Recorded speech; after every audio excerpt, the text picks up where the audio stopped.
What up, y'all? All right, we live. Peace and blessings, y'all. Welcome to the GOAT James Kingdom Show with B. Lee and A. Johnny. As y'all know, we go live every Sunday, noon Eastern time to talk basketball and the GOAT conversation. We are here like we are always here. We have a great topic again this week as we're going to discuss the big thing with LeBron James mentioning how he could have had the same career if he didn't go to Miami. His legacy would still be the same if he didn't go to Miami. So we have an uproar from LeBron James haters because they believe LeBron James need help to win. So we're going to have another great discussion about LeBron James. The media ran with it. So it's going to be another great show. Shout out to everybody that's already in the comments. Shout out to all of our subscribers. If you're not a subscriber, go ahead and hit that subscribe button now. Or you can go ahead and hit that like button, share the content, let everybody know that GOAT James Kingdom goes live every Sunday. So shout out to everybody who's already a part of the platform. Shout out to everybody that's also in our Facebook group. We're growing there every day. Shout out to everybody that's on our TikTok and our Instagram. As you can see, we are going to continue to drop bombs about LeBron James' great career. And it's already been a great season so far. We're having great time watching LeBron James play and everybody else play. Yeah, you're gonna have to mute yourself. Yeah. So what's good, fellas? What up, Brandon? What's good, everybody? Yeah, what's good? We got Craig in the building. We got Travis. Travis is having some technical difficulties. Yeah. Hopefully that fixed it. I'm not sure. No. I think. Hold on. You have to turn your speaker off. Yeah, you have to turn your speaker off, or you have to use headphones. I don't know how it's switched up on your ghetto phone because you're usually on point, Travis. I'm getting an error message that says that they know there's a problem with this thing. Yeah. You got echo mic. Okay. You got me on, Travis. What up, Craig? Yo, what's up? Nothing much, man. And we're here to have a good day. We're here to have a good show, y'all. We're gonna have some fun. I see Twin Man in the comments. Shout out to Ghost 2000, John, GOAT James Kingdom member. Shout out to everybody, man. We are here today, man. We better have some fun. Brandon got some great information for us. So let's let him have it, Brandon. Let's start off the show. Unmute yourself. All right. So let me go ahead and.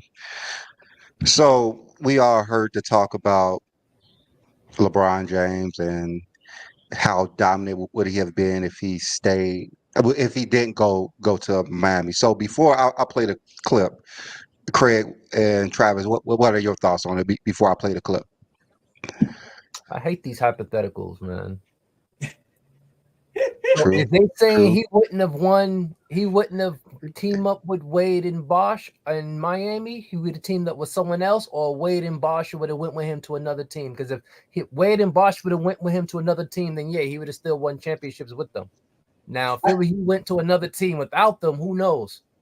No, so that's what I'm saying. Your opinion, based off of what you would thought of, if he just didn't go to Miami, what you think would have happened? All right, let's just say you still would have won. I think he still have won the championship, just like I think that if Jordan would have stayed, he'd have four-peated. So I see what he won championships without them, so I can believe he'd have won two. So the same way I say he would have won two without Miami, I would say Jordan would have won a four-peat if he didn't retire. Shots fired. Craig King, baby, shots fired. Okay, so but you do believe he would have joined with Wade or somebody else? He would have stayed in Cleveland, or he would have went somewhere else besides Miami? I mean, Cleveland wasn't doing nothing to attract nobody.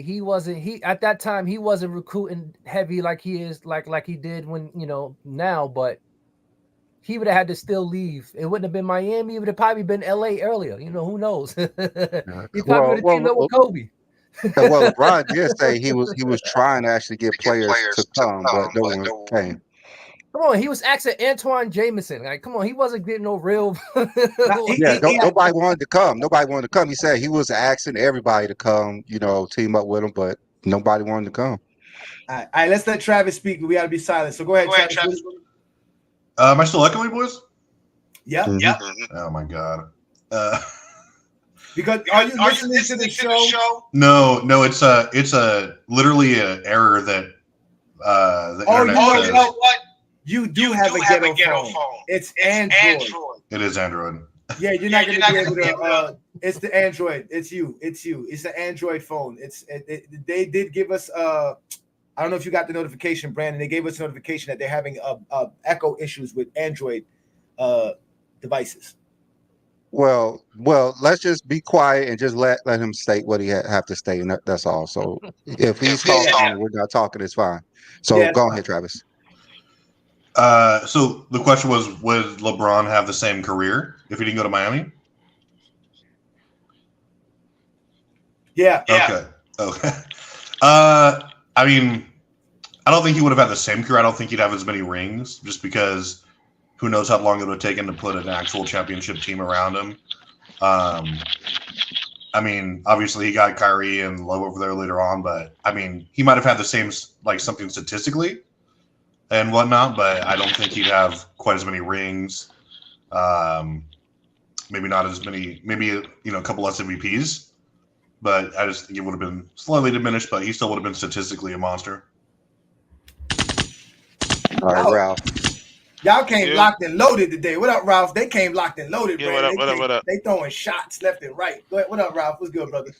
Not much, man. All right, so we're discussing, Ralph. We're discussing LeBron James' comments about how he said his career would have been the same whether he went to Miami or not, and obviously the uproar behind it.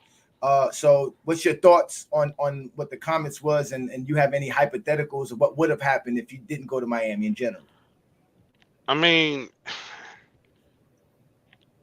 it's kind of vague to me because it's like, what does he mean? Like, he would have been the same player though? Like, did you hear the quote? Do you know the quote? All right. Well, let me go ahead and play it. I heard the quote, but I want to get a refresher on it. All right, so Brandon's gonna play a couple of clips here, y'all. Let's pay attention. Let's hear what he says. Let's see what's going on. I don't have the what he said in a press conference. I just have what they said on First Take, his quote word for word. So here you go. Let me play it.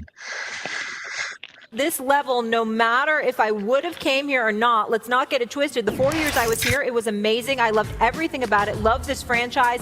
This franchise is top tier. It's one of the best franchises in the world. But as far as my career was going to be my career. And as far as individually, because I know how much I put into the game and I know how much I strive to be as great as I can be. And as far as what I was able to learn, here was second to none. That's for sure. All right. Yeah, he said individually. So he's just basically saying he would have still had the accolades individually had he didn't. That begs to show he wasn't talking about championships. He was talking about his individual career. Well, because I heard him saying, he said he would most likely have less titles. He said, but he would be just as dominant. And I think even when Bali repeated that Shannon Sharp wasn't able to really comprehend and Stephen A wasn't really to comprehend, they started talking about 2011 for some odd reason. That's what they all go back to, 2011. But LeBron would have more points. He would have more rebounds, more assists by this time if he didn't go to Miami, because it was more of a team basketball. It wasn't just LeBron doing everything like he was doing prior. Because prior to he came, he was MVP of the league.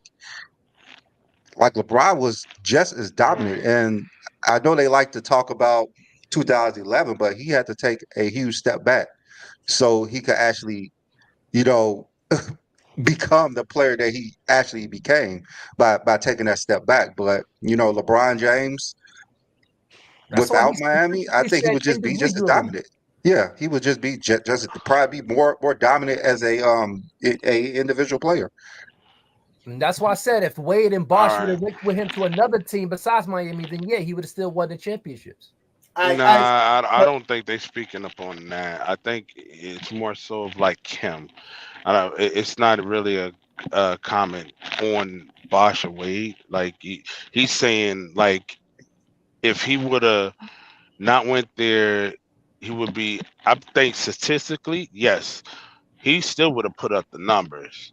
I think that that extra, that another level that he got from Miami, I don't think he would have probably learned that later on into his career than that much sooner.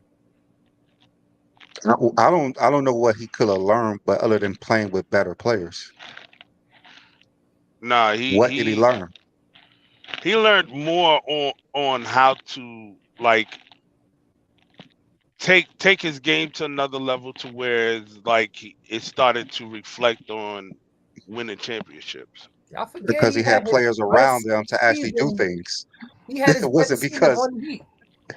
like he No, had other players around him to actually do things on the court. That's why his play was better.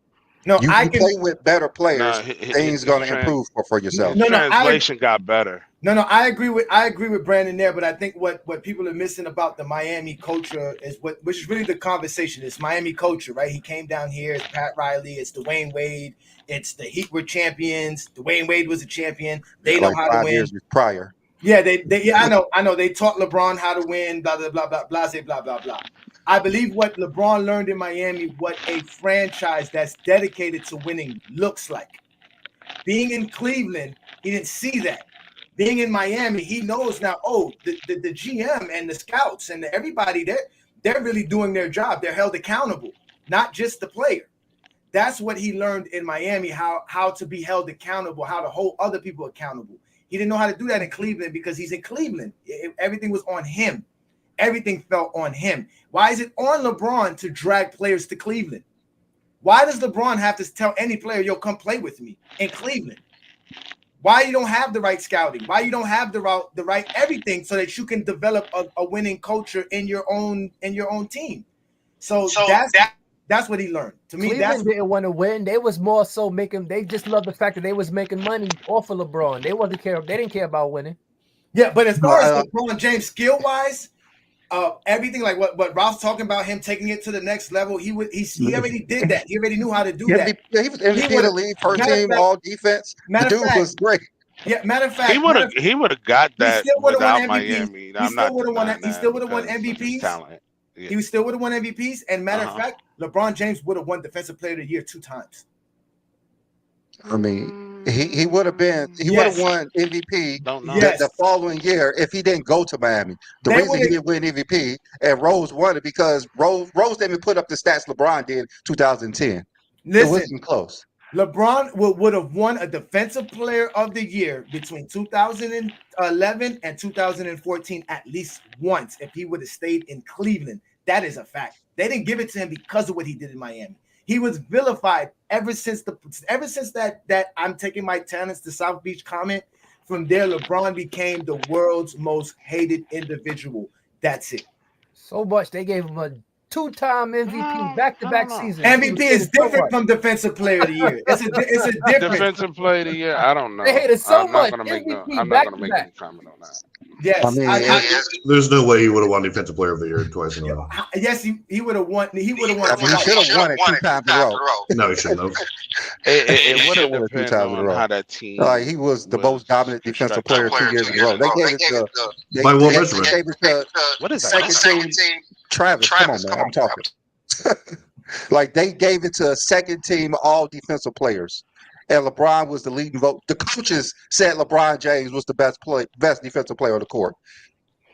They didn't give LeBron James Defensive Player of the Year because the idea was LeBron James is about to ring up championships. He's in Miami. We're not about to just let him have Defensive Player of the Year, MVPs. No, he's going to have to earn more. You're going to have to prove us more. And that's why he said, forget it. I'm not doing this anymore with you guys. I'm not doing it with the media anymore. It got so bad they had to change how they vote for the all-defensive team because of LeBron James, which that's how bad the narrative was for LeBron James being in Miami. So him not going to Miami would have never vilified him. And he would have got the respect due for playing on both sides of the ball. And we would have definitely seen a Defensive Player of the Year on LeBron James, plus the 2 MVPs. If not 3 straight MVPs, because I don't think Dwayne Wade goes back to Miami without LeBron, and I think he goes to Chicago. And because he goes to Chicago, he is going to be competing for the MVP with LeBron James, but LeBron James will still have the Cleveland Cavaliers at a high rate, and he would win the MVP because he would probably average 30. He would go ham. I agree with the MVP. Like, if he was on Cleveland, I do agree with the MVP. The deploy, I don't know. I mean, the coaches said the guy was the best defensive player in the league 2 years in a row. The media Because the didn't want to coaches give say it it to him. don't. What you're talking about? Let's What let we Travis talking speak. Let's be silent for a second. Go ahead, Travis. Well, I mean, I agree with the MVP thing, but I mean, I don't know what measurements we're using to say that he would have been DPO. I get it, like that was a weird all defensive team selection, but Marc Gasol had him beaten virtually every defensive metric that year that he won. There's no question about that. He had him No, beat he did not. Sure, he did. He had him beat He did. everything except Yes, for he did. I believe it was like steals. We Blocks plus minus, defensive blocks plus minus, blocks per game. We Yes, went he did. through this. None of this. Yes, he None of did. that. None of that makes you defensive player of the year. We showed you players that won defensive player of the year that had none of those categories. Oh, wait, okay. In 2012, those same categories, LeBron was over Basically. Tyson Chandler, and Tyson Basically. Chandler got it. Those Hold you on. guys are using metrics that have nothing to do with why they voted for the award. They didn't vote for Marc Gasol because of his defensive metrics. Okay. Hold on. All right. The thing is, they talk about defensive metrics and how Marc Gasol was better than LeBron James, but in Tyson Chandler, when he won it, LeBron defensive advanced stats were superior to Tyson Chandler. But they say Are we sure about that? they go back to stats. Yes, Tyson Ralph, we Chandler already had had better a show defensive about stats. this, Ralph. We had And then matter of fact, you go back to LeBron James, his stats were better than Marc Gasol. Like which one are we using? We're using stats or are we using advanced stats? Regular season averages or advanced stats? Like what are we using? Like I'm confused. Ralph, matter of fact, Ralph, this is before you started joining our show. This is when Young Miami used to be on and get exposed because he was arguing with us the same way. We proved Let's it. not go there. No, I'm not. I'm just telling you. No, I'm just letting you know. Not the subliminal name though. No. It's fine. It's fine. It is fine. Listen, it is fine. You don't have to defend him. He has enough people to defend him. You don't have to be a part of that crew. You can. I just don't want. You can not take one for the team this time, Ralph. I'm giving you the permission to not take one for the team. Giving me permission. I'm never gonna take one. We're not doing that. But I'm just saying, we already did this. We did the same thing. We even showed the metrics from when Michael Jordan won it in '88. He didn't have the metrics in '88 compared to, even though the stats didn't exist then. Because that's the whole point. The Defensive Player of the Year award is an award that arrived during the new media in the '80s. They didn't even know how to vote for it. They gave it to guards the first 5 out of the first 6 seasons because of steals. They thought it was an award that should go to guards, and then they all of a sudden they changed their mind and said, "Well, no, it needs to go to big men." And then from there, the big men started winning it every year. So I'm curious. Is like, I don't know off the top of the head in 2012, like what was the defensive metrics for Tyson Chandler, and what was it for LeBron? Like, what was his defensive box plus minus? What was his defensive win shares? What was that? Well, I could tell you. I could tell you now. 2012 defensive rating. Tyson Chandler was 153rd. LeBron was 21st. Defensive box plus or minus. Tyson Chandler was 113th. LeBron was number 1. Defensive win shares. Tyson Chandler was 64th. LeBron James was 2nd. Defensive rank, rebounds per game. Tyson Chandler was 17th. LeBron was 18th. Steals per game rank. Tyson Chandler was 61st. LeBron James was 3rd. Blocks. Tyson Chandler was 18th in the league, and LeBron James was 41st in the league. This the lockout season. And you know what? Was the 2012. You know the excuse was? The excuse was supposedly Tyson Chandler gave the Knicks a better defensive rating than LeBron's team, and that's why he won it. So again, y'all find any reason to say it, but we all know it's a subjective award. And LeBron being on Miami, knowing that everybody was expecting him to win 4, 5, 6 championships, they were like, well, if you're going to get Defensive Player of the Year, you have to earn it. Because that's what they did to him. And that's why he was like, I'm done with it. I'm just going to do what I do best and leave it at that. Because he was supposed to be on all defensive team 2015, 2016, and 2017, and they didn't put him on the team. I think 2017 LeBron finished 5th in the defensive player of the year, and he didn't make all NBA. But okay, so all defensive, you mean? All defense, yeah. Yeah, he made all NBA. He didn't make all defense. No, I mean all defensive. Yeah, all defense. So 2013, Marc Gasol defensive rebound rank was 32nd in the league. LeBron was 15th. Defensive totals rank, Marc Gasol was 29th, LeBron was 16th. Steals per game rank, Marc Gasol was 56th, LeBron James was 12th. Steals total Marc Gasol 65th. LeBron James 12th. Blocks per game. Marc Gasol was 13th, and LeBron James was 37th in the rank. But like we said, the advanced stats went to Marc Gasol because he played on a better defensive team. Tony Allen was actually the best defensive player on that team. But since Marc Gasol was on the court with him, his advanced stats were really high. So either way you want to slice it, LeBron James was better defensively than Marc Gasol and Tyson Chandler in those 2 years. Marc Gasol wasn't even the best defensive player in his position. He wasn't the best defensive player on his team. Arguably, that's why he was second team. Both of them. Neither one of them was better than Dwight Howard defensively. And they were second team because of Dwight Howard's the best defensive center in the league. But they got defensive player of the year. Wasn't Dwight Howard on the Lakers in 2013? No. I don't think it was him. I think it was Joakim Noah. In 2013, I think Joakim Noah was the all defensive. Okay, Noah. Okay. Yeah, but I know 12. It was Dwight Howard. Yeah, 12 was Dwight Howard. Yeah, but at the end of the day, listen, we're not trying to go too far into this because again, the real conversation is the whole thing with Miami and him. Like he said, it was individual. It was an individual. Yeah, individual. Yeah, he even said the titles may have been less, but still, Miami for the 4 years prior, they didn't make it out the first round, and when he left, they didn't make the playoffs. Same like this notion that LeBron James learned how to win. LeBron James scored 45 points in Game 7 versus Boston and almost beat them in the playoffs. He did not need Dwayne Wade that year, but somehow he needed him, with Miami. And the thing with 2011, we already discussed that. Johnny think it was a culture thing. I definitely think it was a Dwayne Wade thing. Why LeBron James performed the way he did. Why was it a Dwayne Wade? I mean, Dwayne Wade got up in LeBron's face in Game 3. He got up on the podium stating that he's been here before. He knows how to win these games, and things have to go through him.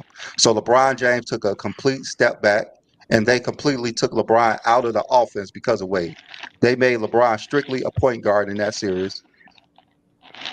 He just didn't perform well because he was out of character.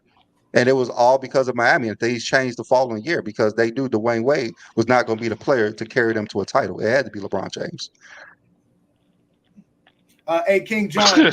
Marc Gasol did make an all defensive team. That was the only year Marc Gasol ever made an all defensive team was in 2013 when he won defensive player of the year. That was the only year.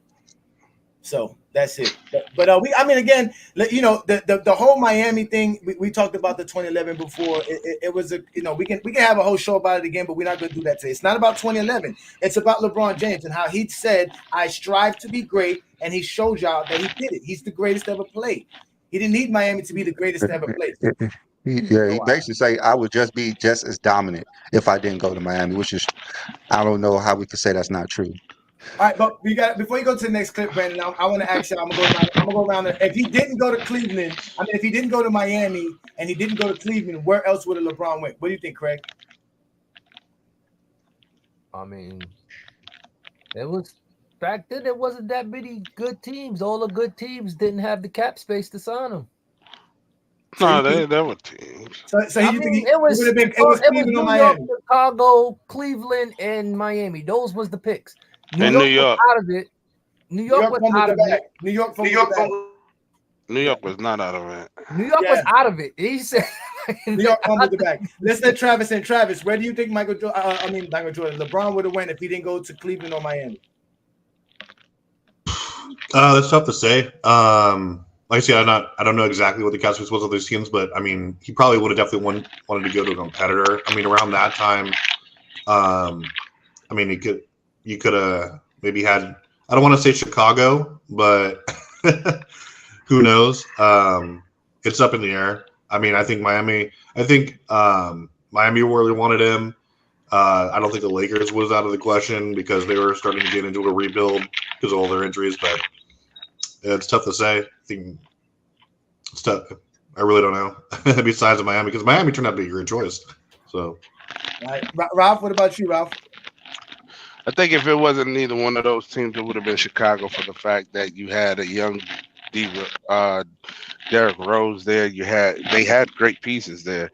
They had the cap space to actually sign him because they still had Joakim Noah there. They had Luol Deng, which he was still a good defensive player, and also he was a good second option on that team. I think that would have been the team that he probably would have chose, in my opinion.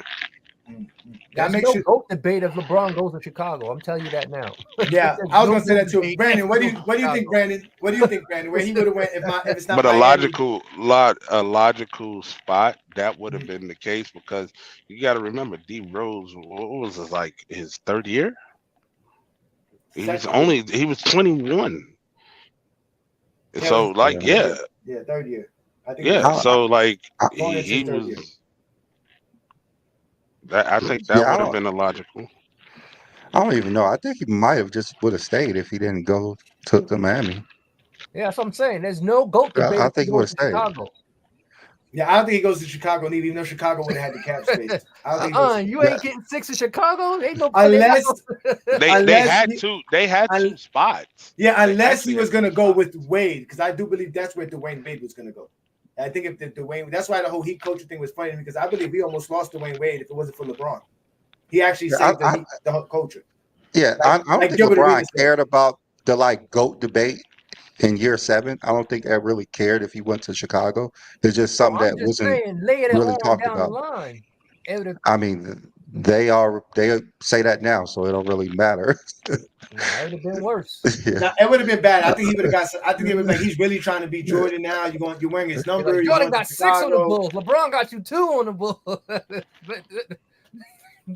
mean, it's the same thing now, so it don't really matter where he went to Chicago. All right, so you got any more clips, Brandon?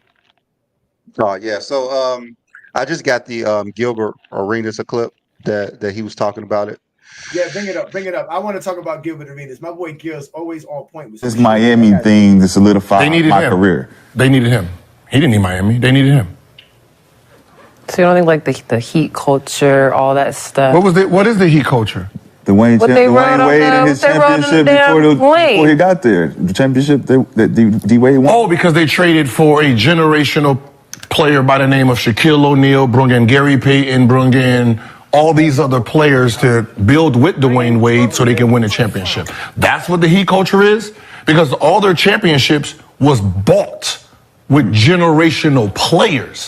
They wasn't building nothing. They didn't build a team. They bought a team. They bought Shaquille O'Neal, Gary Payton, and all them. And then the next championships they won, they bought LeBron James, Chris Bosh, and Mike Miller and Ray Allen. They bought that. So this Heat culture now is new. Oh, I can tell you what the Heat culture is. Like when did it start? The notepad is out.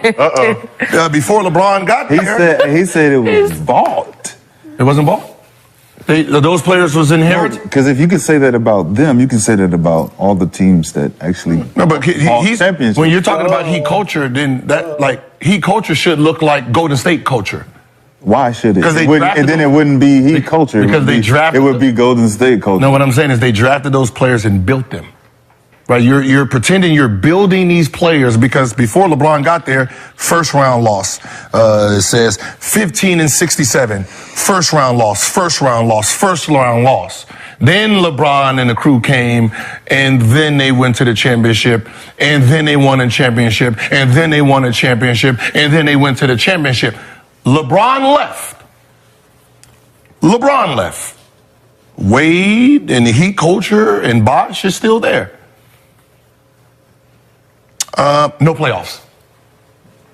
Did he take the Heat culture with him? Did he take the Heat culture with him when he left? Because they didn't make the playoffs. 33-49, no playoffs. LeBron went to a team that didn't make the playoffs, and they went to the finals. So where LeBron went, when he went to Miami, they won the finals on a struggling team. Then he comes to Cavs, they went to the championship. Won a ring a year later. So Cavs culture. Won a ring later. So only he LeBron left. culture. Only he left, and they were in last place the following year. This is extraordinary information he's dropping on us, everybody. Yeah. And then if you Oh my God, that is great. And at the end, he said, "This is LeBron love." Whenever you drop facts about LeBron, y'all, you have to be a fanboy. It's because you love him. It's not because it's facts. It's not because you're objective. It's because you love him for some reason. All right, Willie, we heard you. Gilbert said Jordan's to go on FYF. Yeah, great, thanks. And on Dream Pros, yeah, okay, thank you for reporting that for us, sir.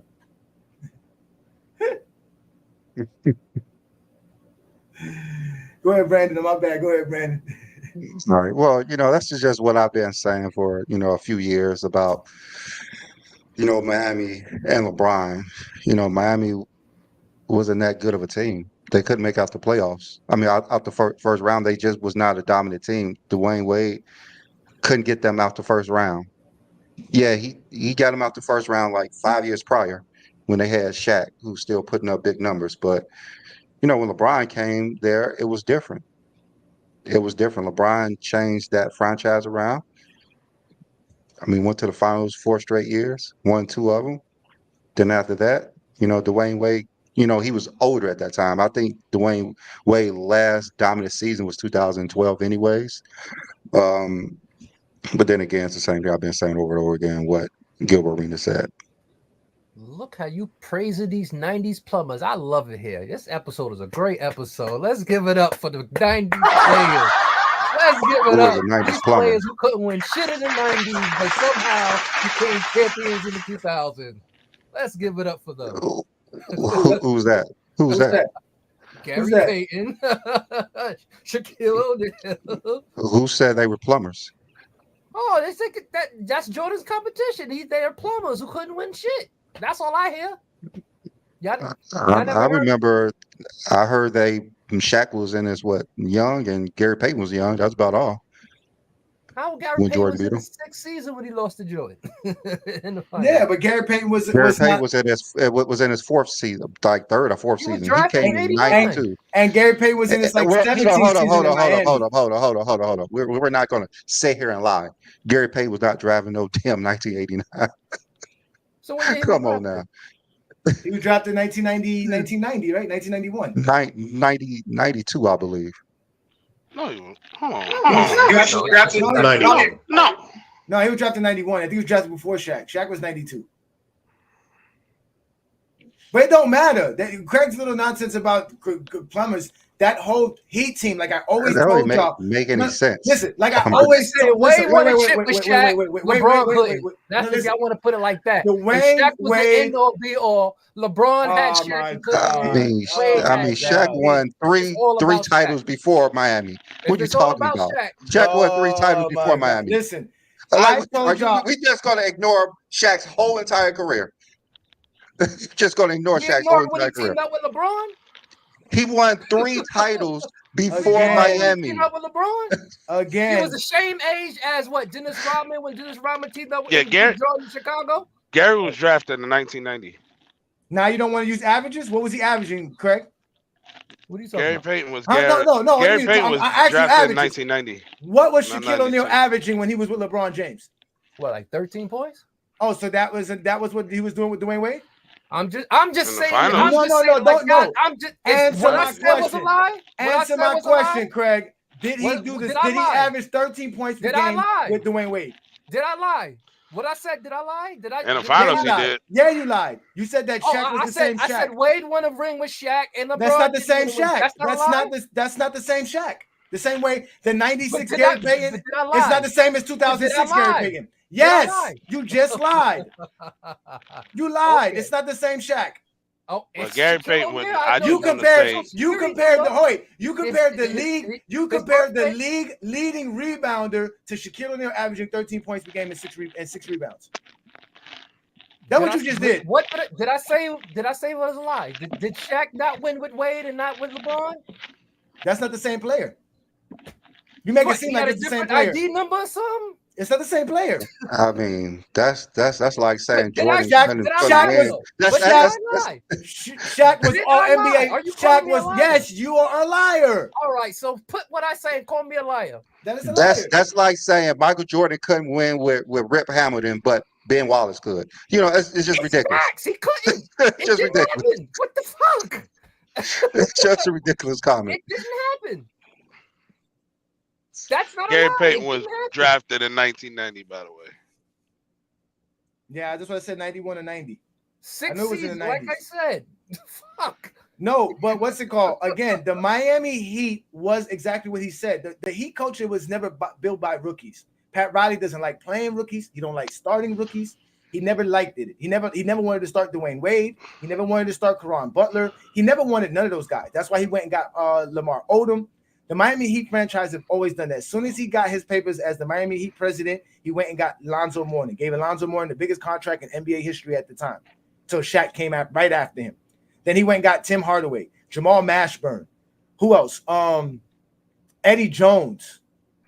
You know what I'm saying? Like those are all players the Miami Heat would get that y'all would say Heat culture and all that stuff. Heat culture is not winning. Heat culture is working hard, putting your nose down, coming into work every day, being a professional, being in shape. They made Shaq go from 400 pounds to 300 pounds. That's how serious the Heat culture is. They suspended Antoine Walker after winning the championship because he came in out of shape the next season. That is the Heat culture. Being a professional basketball player, coming in, knowing that you're going to work hard in your game, and they're going to give you a chance if you do that. But the Heat culture is not about winning and, like he said, building and drafting. Dwayne Wade was lucky. Dwayne Wade was very lucky he had that roster. I keep telling y'all that. They went and got Lonzo Mourning. They went and got Antoine Walker, Gary Payton, Jason Williams, Shaquille O'Neal. I mean, that's 5 serious players that you're adding to a roster to win a championship. They've been doing that since the 90s, though. They fired their coach. And they fired their coach. And they fired their coach so that they can win a championship to put Pat Riley back. He's been doing that since they've been inception. No, they didn't. Because after because after Pat Riley stepped down the second time, he never did it again. Spoelstra's been our coach ever since. We've only had since Pat Riley's been on the Heat. We've only had 3 coaches: Pat Riley, Van Gundy, and Spoelstra. No, I'm talking about the players. They've been signing players from. Remember, they got Tim Hardaway. They got Tim Hardaway, Alonzo Mourning, Mashburn. Yes. They had a squad. Yeah, Mashburn. That's what I'm saying. Dan Marley. Pat Riley was the coach, right? Yeah, he was the coach. He was the GM. That's why he left the Knicks, because he told the Knicks he wanted to be president of operations, and they told him they wasn't giving that a coach. Exactly. That's why he sent him the facts. We're gonna stop throwing shots at my Knicks. But that was stupid. He just led them to the finals, and I would have gave him a GM job. But he didn't. But they did it, and he sneaked his way out of New York. He snuck his way out of New York because Mickey Arison said, "I'll give you the keys to the city." And ever since then, he built a team not by drafting, but by, like what he said, by buying, by getting free agents. That's a smart move. No, I mean that's what all teams do. I mean, he said that's why McCants was funny. He said you gotta say for all teams. Yes, that's what I've been telling y'all. It's been like that for all teams. Didn't Isaiah Thomas say Michael Jordan ran and got half of his roster in the late 90s? Was it Robert? Was it Edwards, John Sally, Rodman, all on the Bulls winning championships? Those are trades. Huh? Yeah, they ran. Joe, we're gonna get Robert Parrish. Yeah, I know Rodman was a trade, but still, they went and got those players approved the by only Jordan. person he had input on was Rodman. Them other 2 was just fill up roster spots. No, that's fine. They helped win. Somebody had to keep Michael Jordan in check in '97, and that was Parrish. It was who? Maybe Shaq should did that. Robert Parrish. That was nasty. Yo, Robert Parrish don't play. Robert Parrish, I got things. Bitch, you ain't gonna talk to me like these brothers. Yeah, all of you. Yeah. Yo, man. I'm just saying, y'all. The Heat culture, I love Miami Heat to death. I get it, but trust me, without Shaq or LeBron James, we have no championships. None at all. Well, you just point that Cleveland wasn't get. Well, they did get Shaq, but they got him through a trade. They got Shaq. Wait, they got Shaq after the Heat had the worst regular season of the 2000s. But Shaq No they team, won no the most team lost. games I with don't Shaq think- on the Hold on, y'all made the playoffs They before won y'all got Shaq. 66 What you talking games about? with Shaq. No. Listen, we Couldn't again, win 16 Ralph, we went games through this, in- Ralph. in We won like 42 games in 2004. That's because we had Lamar Odom, Caron Butler. I think we had like Rayford Austin. We had, I think, Brian Grant. I believe we had a decent roster. It was good enough to be mid-range. I think we was like the 5th seed. Yeah, that's when Dwayne Wade started to be like really. Yes, no, that's because started to people come into his own. That's because people only watch the playoffs. During the regular season, he didn't come in his own. He hurt his injury. He had an ankle No, injury. it started in the playoffs, Yeah, and the then playoffs, Dwayne yeah, Wade he's just. balling. Yeah, that's what I'm saying. Because again, Pat Riley and them never liked playing rookies. Dwayne Wade was a rookie. It was Lamar Odom's team. Shit, he was the 3rd pick. He better. He play just went off because he hit that shot against Charlotte. He hit that shot Hold on, against Baron Davis. What season is this? This is 2004. The 2004. Oh, his rookie year. 2004. His rookie year. His rookie year. What he averaged like 12 or 13 or something like that. That's what I'm saying. He wasn't the man of the team. Yeah, something like that. That's what I'm saying. Yeah. The next season, they got Shaq, and they won 59 games, and he averaged 20-some points per game. So y'all That's when Shaq everything changed. But hold on, didn't Dwayne Wade average like 24 that year in Cleveland? And that's what I'm saying. Yeah, he averaged 20-something points in 2005, the next year. Yeah, because They had Shaq. I think what They added Shaq. They added Shaquille O'Neal at his prime. I mean, Shaq came in there was still averaging good 24 there. and 10. Shaq in his All prime. NBA first team. Shooting Shaq was at the end of his prime during that time. Yeah, 24 but he and was 10. still. 2005 was 24 and 10, all NBA first team. 2006, 20 and 10, all NBA first team. Shaquille O'Neal. Then it was 2007. They got swept in the first round. They made the playoffs in 2007. Got swept in the first round by Chicago. Yeah, Chicago. Yeah. That next year, Dwayne Wade and the Heat had the worst record. They traded Shaq away to Phoenix, and then Shaq played a season in I think he played a season and a half in Phoenix, and he ended up in Cleveland in 2010. That was when Shaq was completely out of his prime, where he couldn't even make a spin move. That was Shaq from last year. They won more games. They They won more games without Shaq the year before. They won 66 games in 09 and only won 61 games in 010. So they lost more with Shaq. And they added Jordan only won 60 games. And they added Antoine Jameson. You know what happens when Jordan teams win 60 games? No, yeah, Jordan had an all NBA and an all defensive teammate. I don't want to hear it. Yeah, exactly. 60 wins for a Jordan team is championship. 60 wins for a LeBron team is a second round. No, stop. Yeah, exactly. But listen, like I said, LeBron James doesn't go to Miami. He doesn't get the vilified title named over him. People have more sympathy for him. They'll say he's in Cleveland. He has to figure out a way, but they'll give him all the accolades and everything because the rings are not going to be there. So they're not going to be worried about the rings. The rings was a problem in Miami because if he does win not 1, not 2, not 3, not 4, not 5, not 6, and has 4 or 5 MVPs, 2, 3 defensive player of the years, 30,000 points, it's over for Mike. The Heat had his name retired on the Heat right next to Jordan's. That's what I'm saying. That's what everybody was thinking when he was in Miami. Nobody thought he was leaving in 2014. I didn't think he was leaving in 2014. My brother sent me a picture of LeBron James' family moving, and he was like, yo, he's leaving. And I was like, oh, he's not leaving Miami. They just bought another house. He was like, no, he's leaving Miami. There was pictures of LeBron James had a whole moving service in front of his house. They had pictures of it. And everybody was like, he's out of here. He's not coming back. And he didn't come back. He didn't talk to Pat Riley. He didn't do nothing. He talked to Wade, and that was it. I'm out. Yeah, he's like, yo, you gonna retire Jordan jersey and not mine? Y'all bug it. I'm out of here, man. Yeah. Mind you, I saw Jordan's jersey get retired. He looked horrible at that age, and LeBron looked great when I went to see him the other night. Jordan never played for the Heat. That's more impressive. That's your jersey retired on a team you never played. That's for. fine. That's some ghost shit, man. That's not. They also hold on, wait. Miami Heat also retired. What's his name's jersey? Dan Marino. So. Well, Dan Marino never beat the Heat in a playoff game. Jordan did. That's fine.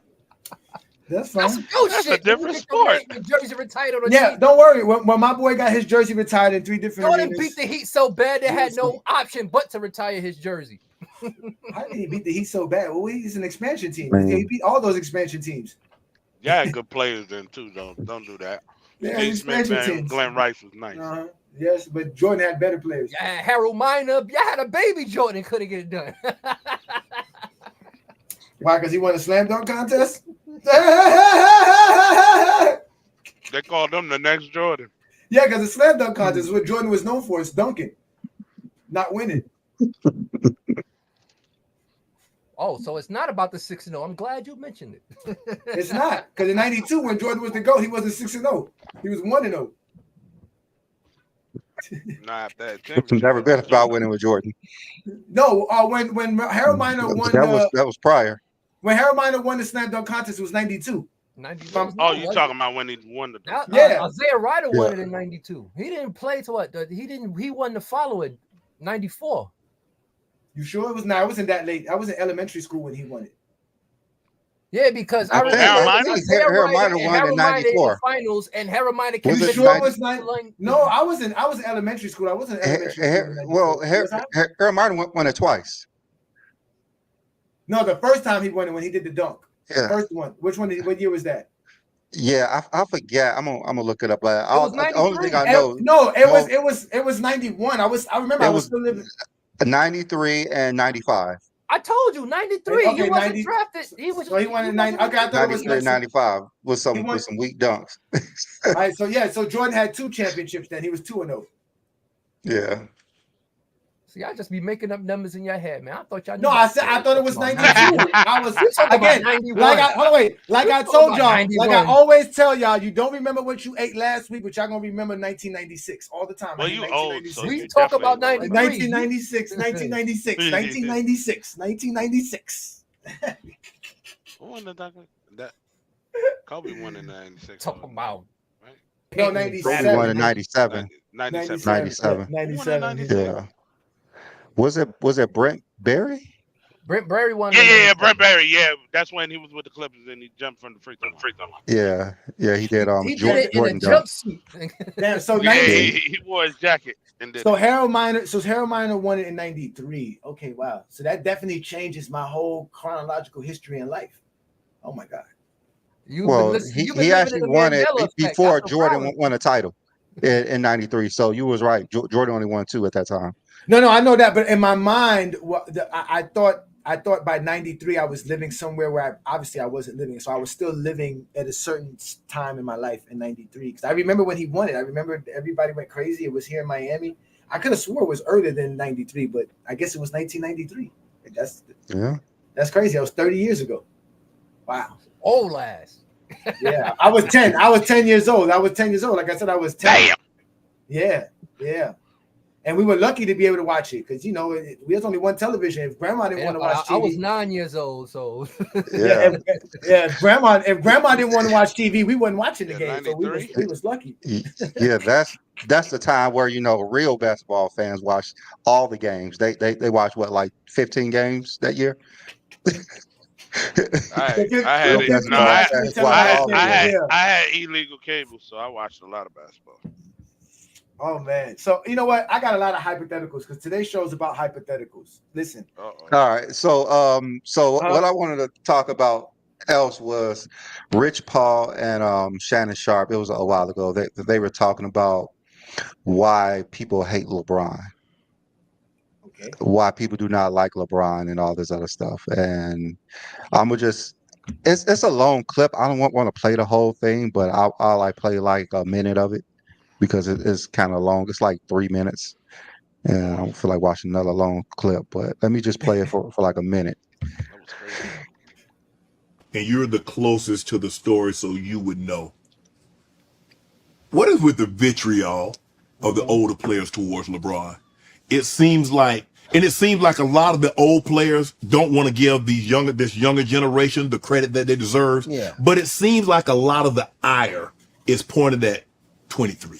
Why do you think that is? It's really corny to me. Absolutely. And like I said, when you out there, you deal with certain things. It's layered, in my opinion. You gotta remember, when LeBron came in, a lot of guys were still in their prime, and all the attention turned to him. In 2000, all the attention, boom, $100 million contract, real $100 million, not that fluff that be going out today. I'm talking about $100 million contract. Never dribbled NBA basketball in the NBA. They ain't never seen that. All right, so just from that, we could see how it's still today a lot of older players, disrespect LeBron.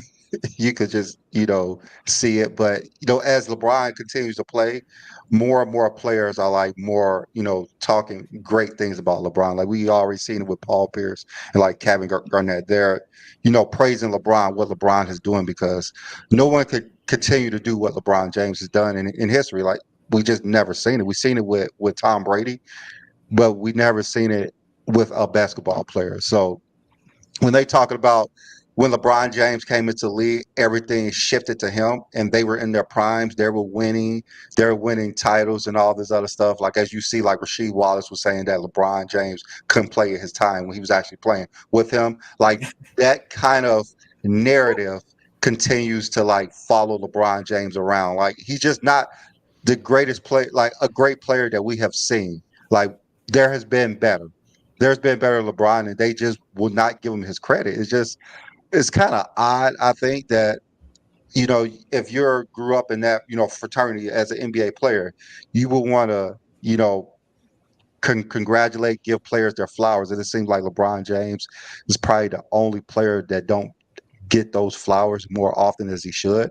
I know they talk about the mama mentality and all of this and all of that, but that mentality wasn't there until what 2000 and after 2010, after he won the title. That's when they started talking about that mama mentality. Came in 2005. He had an interview. It was after that shit happened to him in Denver. That's when he started to really focus on basketball. So that's what he said. But I'm just saying, like they didn't start talking about that to after he won. Well, it didn't get popular titles. But he said he always didn't get popular at all. It didn't popularize until like Kobe got that hate too.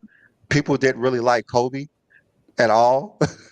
That's why he wasn't on the USA team. Like if you watch the documentary, Kobe was to himself. He didn't trust anybody.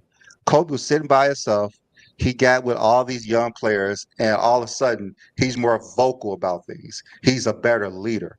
He literally learned how to be a leader playing with Dwayne Wade and LeBron and Melo and all of them, because that was different for him. He was arguing with Shaq all the time. He was dominant. He was a great player, but he was not that type of leader until he played with those guys and he opened up.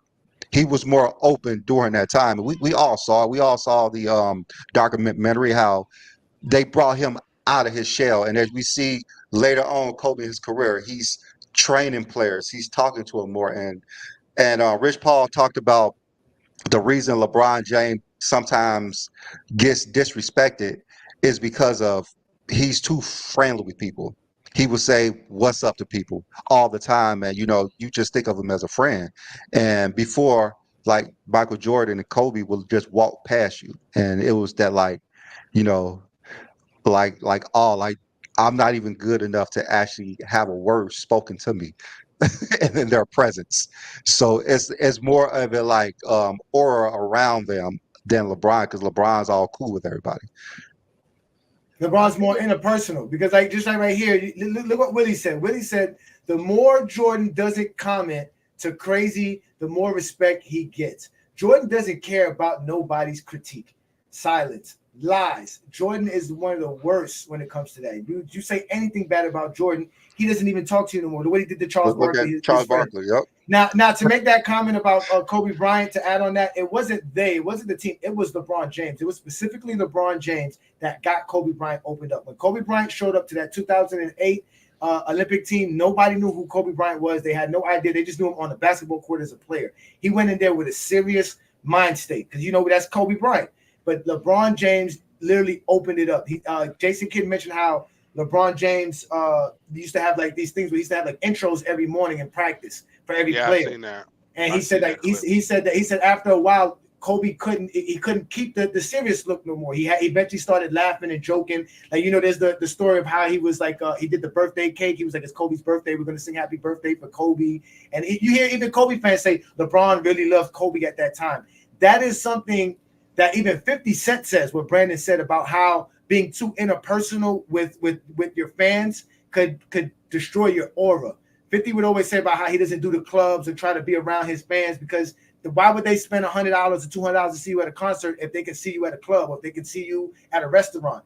You know, and Redman says the same thing. Redman said he's not popular because he's just like everybody else. You can catch him anywhere. He does, you know what I'm saying? He's not a star. You know, he's not a celebrity. You see what I'm trying to say? And LeBron is just himself. And that's what he learned in Miami as well, how to just be himself, because he never got out of his shell in Cleveland. In Cleveland, he was sheltered. It was home. Miami, he really saw how the world saw him, and he had to grow up a little bit. And then he started not caring. He did not care about what people said after that. And that's all, because this the era of everybody see you on an everyday basis, so they know what you're doing 23 hours out of the day.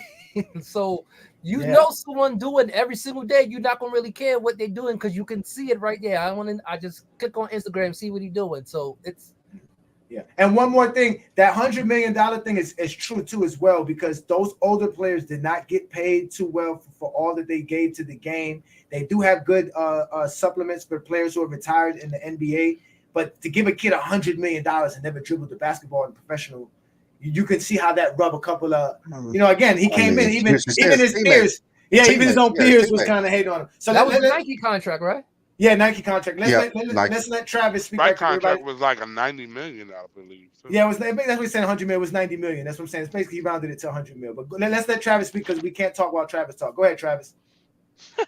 Yeah, hopefully this doesn't continue. But no, like you're right. And like he even I forgot exactly which one of his teammates said that. Like when he was coming in, they were like interviewing him or something, and he's like, "Oh well, we already have a forward who's gonna start." And I was like, before LeBron even played the game, and then. Obviously, he came in and was already better than whoever they had starting there. And so, I mean, he was hitting the ground running. And, I mean, yeah, I think that he definitely has gotten, his share of, like you said, like all the vitriol, whatever. Because, yeah, in part because of the hype, but also because, he was really good from an early age and, like, kept going and, was automatically just really the guy from day one on his teams, and so you couldn't really like some of the players like rub them the wrong way. But I mean, now I think it's especially since with how far social media has progressed. But I think now he's arguably the most well respected player as far as like his peers go, and from a business perspective, and obviously he's earned all that. So we'll see. Yeah. All right, mute yourself and get a better phone. Stay away from Android, ghetto man. Ralph, so what do you think of that, Ralph? Like, what do you think of the LeBron James hate? And do you think it started in Miami or it started when he came into the league, like how Rich Paul explained? I can see it's that him coming into the league, because you gotta let's look at a society thing. Like if you have your squad, like say you have a good team and everything, and there's this another person that's being all hyped up and everything that has so much. What's the word I'm looking for? Like to where they boosting this person up and they coming to your team. Yeah, they're gonna look at you like, who is this? Yeah, you're hyping this dude up. Is he really that person? So it is gonna be some hate towards the person. Like I think I saw the interview with Darius Miles. He was and that's what Travis was talking about. Darius Miles was saying that, and they was interviewing a lot of people in the locker room to where they were like, who is this kid to be like, oh, he's gonna be like the best thing on his team when I've been in the league all this time. So yeah, I can see that. Yeah, like go ahead, Brandon. Yeah, the thing is, they were professionals, and this dude was 18 years old, and he's getting more money than them, and he's more hyped than them. He's more talked about than them. I came out a year before LeBron, so I heard all the talk. I didn't really think a high school kid could be that good, anyways, until I actually see him play. And just watching this dude play and knowing what I could do, I was like, I never seen anybody like this in my life. Like, I have never seen nobody this good in my life. And my favorite player at that time was Vince Carter. was Penny Hardaway. I watched Jordan my whole life, and just looking at what he can do, his height, his speed, his jumping ability, like this dude is going to be incredible. Like I knew it at the beginning. I remember talking to my coach about it. I was telling him like I have never seen someone like this. I remember when I was at the national tournament and for AAU, and I saw him walking around, and like right before I saw Jared Jeffries walking around. If you guys remember him, he went to Indiana. He's a big like he was Yeah. like 6'10". He Yeah. was this big giant looking guy. Like he looked like his hands was big, his nose was like everything about him looked Oh my God. unreal. They And I told me I used remember to look like him. They told me I used to look like him. It was one of those players that that used to say I hated it. that I is hated one it. ugly dude. But anyway, Yeah. I did not like him as anyway, a player. He was on my Knicks, and we paid him a big Penny, contract. they paid him too much money. And I just remember walking past LeBron James. I was like, this dude is bigger than I thought he was. And, just being around NBA players, Ricky Davis, Baron Davis, growing up, just being around those dudes, I was like, this dude is bigger than these guys. This dude is more athletic than these guys. Like, I couldn't believe how big this dude was, and just I remember my coach was saying like he's not going to be that good in NBA. I was like, trust me, this guy's going to be awesome. I already know he's going to be incredible when he comes to the league. And well, his second year, he's averaging 27 points per game, and went on from there, kept improving. So I could understand why the hate was there. They were hating him before because of Kobe Bryant was the thing back then. Everybody loved Kobe back then, and LeBron was trying to take the throne from him. But yeah, you know what? But man, when you think about that time, right? Going back to the idea of LeBron, the hype around LeBron James. Rex Chapman stated that Danny Ainge told him that as a junior in high school, that he would trade everybody in the league for LeBron James right then at that time as a junior in high school, besides Kobe Bryant. Right, so there was already murmurs in the basketball world within the execs and the players and scouts about this kid LeBron James, and even like Paul Pierce said when he was in the All-Star game in 2001, his first All-Star game, he said in the locker room they were mentioning LeBron James, and LeBron James was like he was junior. He was a junior. Yeah, he was like in the 10th or 11th grade at that time. He was in the 10th. Yeah, he was in the 10th. So, and mind you, at that time, the hype about high school players, and this is right before AAU got big. This is around the time they started funding college teams and started funding high school teams, right? Nike, Adidas, Reebok, and One, right? This was the hype of basketball. You know what I'm saying? CD camps. Yeah, exactly. So now here it is. You have this kid who's coming in, and there was a lot of kids that were supposed to be. You remember there was Sebastian Telfair. I mean, there was a lot of players that were hyped as high school players at that time. So when LeBron was coming in, his name was being mentioned, but like you said, they were still doubting him because the people who actually saw him play were like, yeah, he's the truth. But the people who didn't was like, well, who is this kid? You know what I'm saying? Like, why is everybody's praising him? And then he shows up. You know what I'm saying? I mean, to have your high school games on ESPN, that's crazy.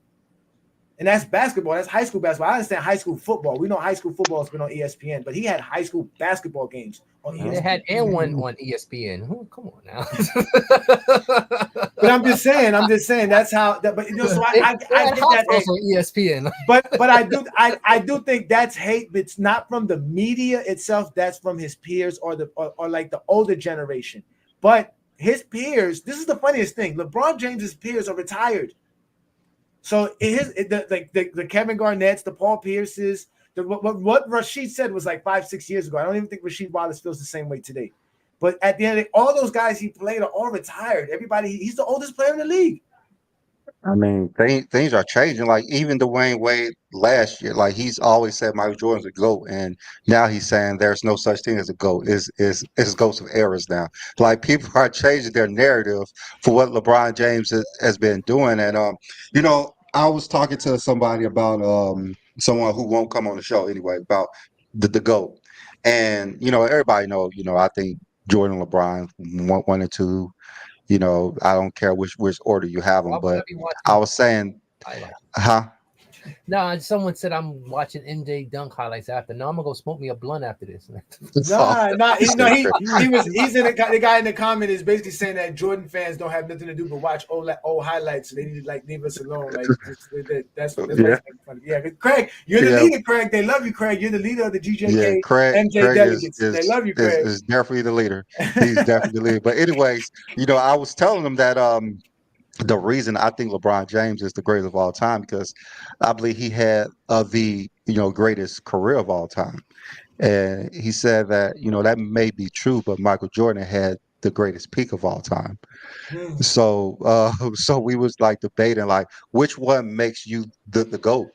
Which is it a short period of time or a career?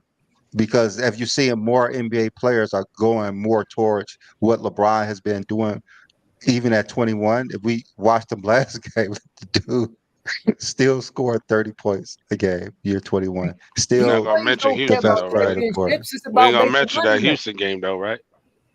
I mean, he can't score 30 points every game. Like, my goodness. What do you want, Rob? I mean, Rob, what do you want? Every team gets blown out. 34 is crazy. Every team gets blown out. Every team gets blown out. You know that. Remember when Charles Barkley was like, "Oh my God, the team got blown out by like 34 in the playoffs." He said, "I never got blown out by 34 in the playoffs," and they blew up. He got blown up by like 40 something. by 40, and he was 0 for 10. They were showing highlights of him getting whooped. Like he was blocking this shot every chance to get. But like even when Michael Jordan, like they won 72 games, the games they lost was to the worst teams in the league.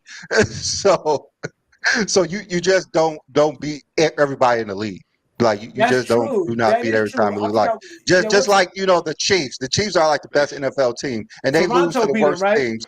Toronto beat Toronto beat them. The Hornets beat them. Like Amari Stoudemire went off, and I'm Amari Stoudemire. Damon Stoudemire went off. Like they just hard to like get up for teams that's not that like great. But as I was saying, like what LeBron James has been doing for 21 years is remarkable, and for me it's kind of hard to say someone is better than LeBron James because of what he's been doing for his entire career. Even with the winning, I know you guys like to say that he's a loser, but he won every way he went. So he is one of the greatest winners of all time. The guy I prefer as the GOAT is. I never call LeBron a loser. He just didn't win enough than the guy that I praise. So that's all. I went on a live yesterday and told LeBron wasn't a loser. They went crazy. They were like, "What? Everybody thinks he's a loser because he lost in the finals. But do you think losing before is better? Yeah, well, no, they said that. That's exactly what they said. They said just to be fair, when the big money's on the line. When the big Jordan's 6-15. He's 15 seasons 6, so that's what 40% of not winning the championship. Right. So that's why I have a question. Do you think Magic Johnson is better than Jordan? Do I think Magic Johnson is better than Jordan? No. Mm-hmm. Do you think Magic Johnson is a better winner than Michael Jordan? As far as what? Playoff success? I would say winning. Just winning. Oh, winning. It's kind of hard to say because he's only one championship less. I would say Magic. So what is this percentage you're talking about? So what is two? Magic, so 2 is the difference. 1 is not enough. 2 is the difference. 2 is the difference. 2 is the difference.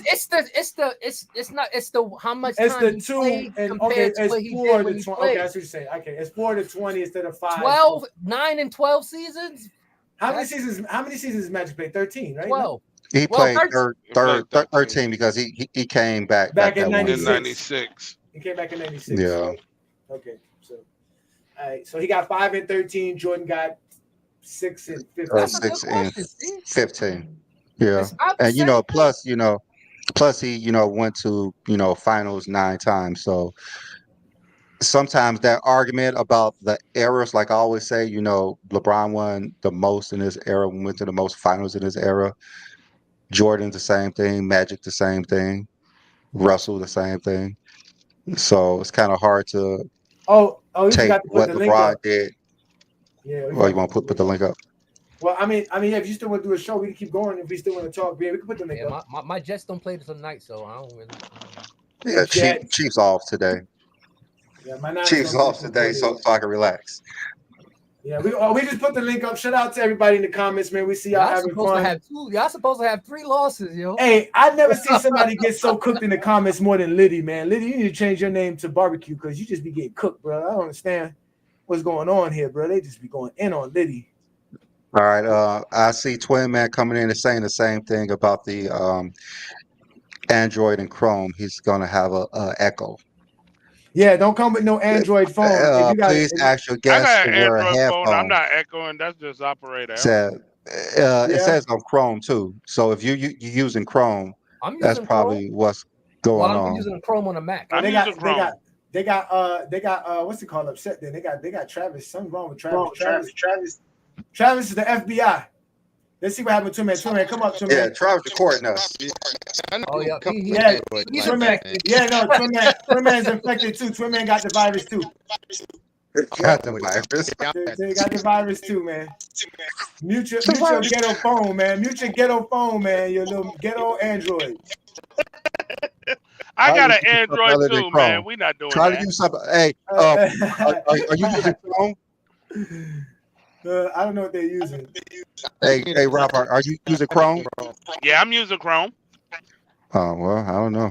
Yeah. Well, Travis and Twin Man got the cooties. Yeah, Twin Man, we can't even hear you. Y'all can hear me, yo? He's talking That's through breaking up. McDonald's speaker box. Yeah, hey, let me get a chocolate shake. Hold up, let me drop down and come back. You got the hiccups, bro. Hey, look, as soon as you ask for a chocolate shake, they tell y'all we ain't got it ain't working, the machine ain't working. Let's see if Aaron got the virus. What up, Aaron? I ain't got the virus, goddammit. All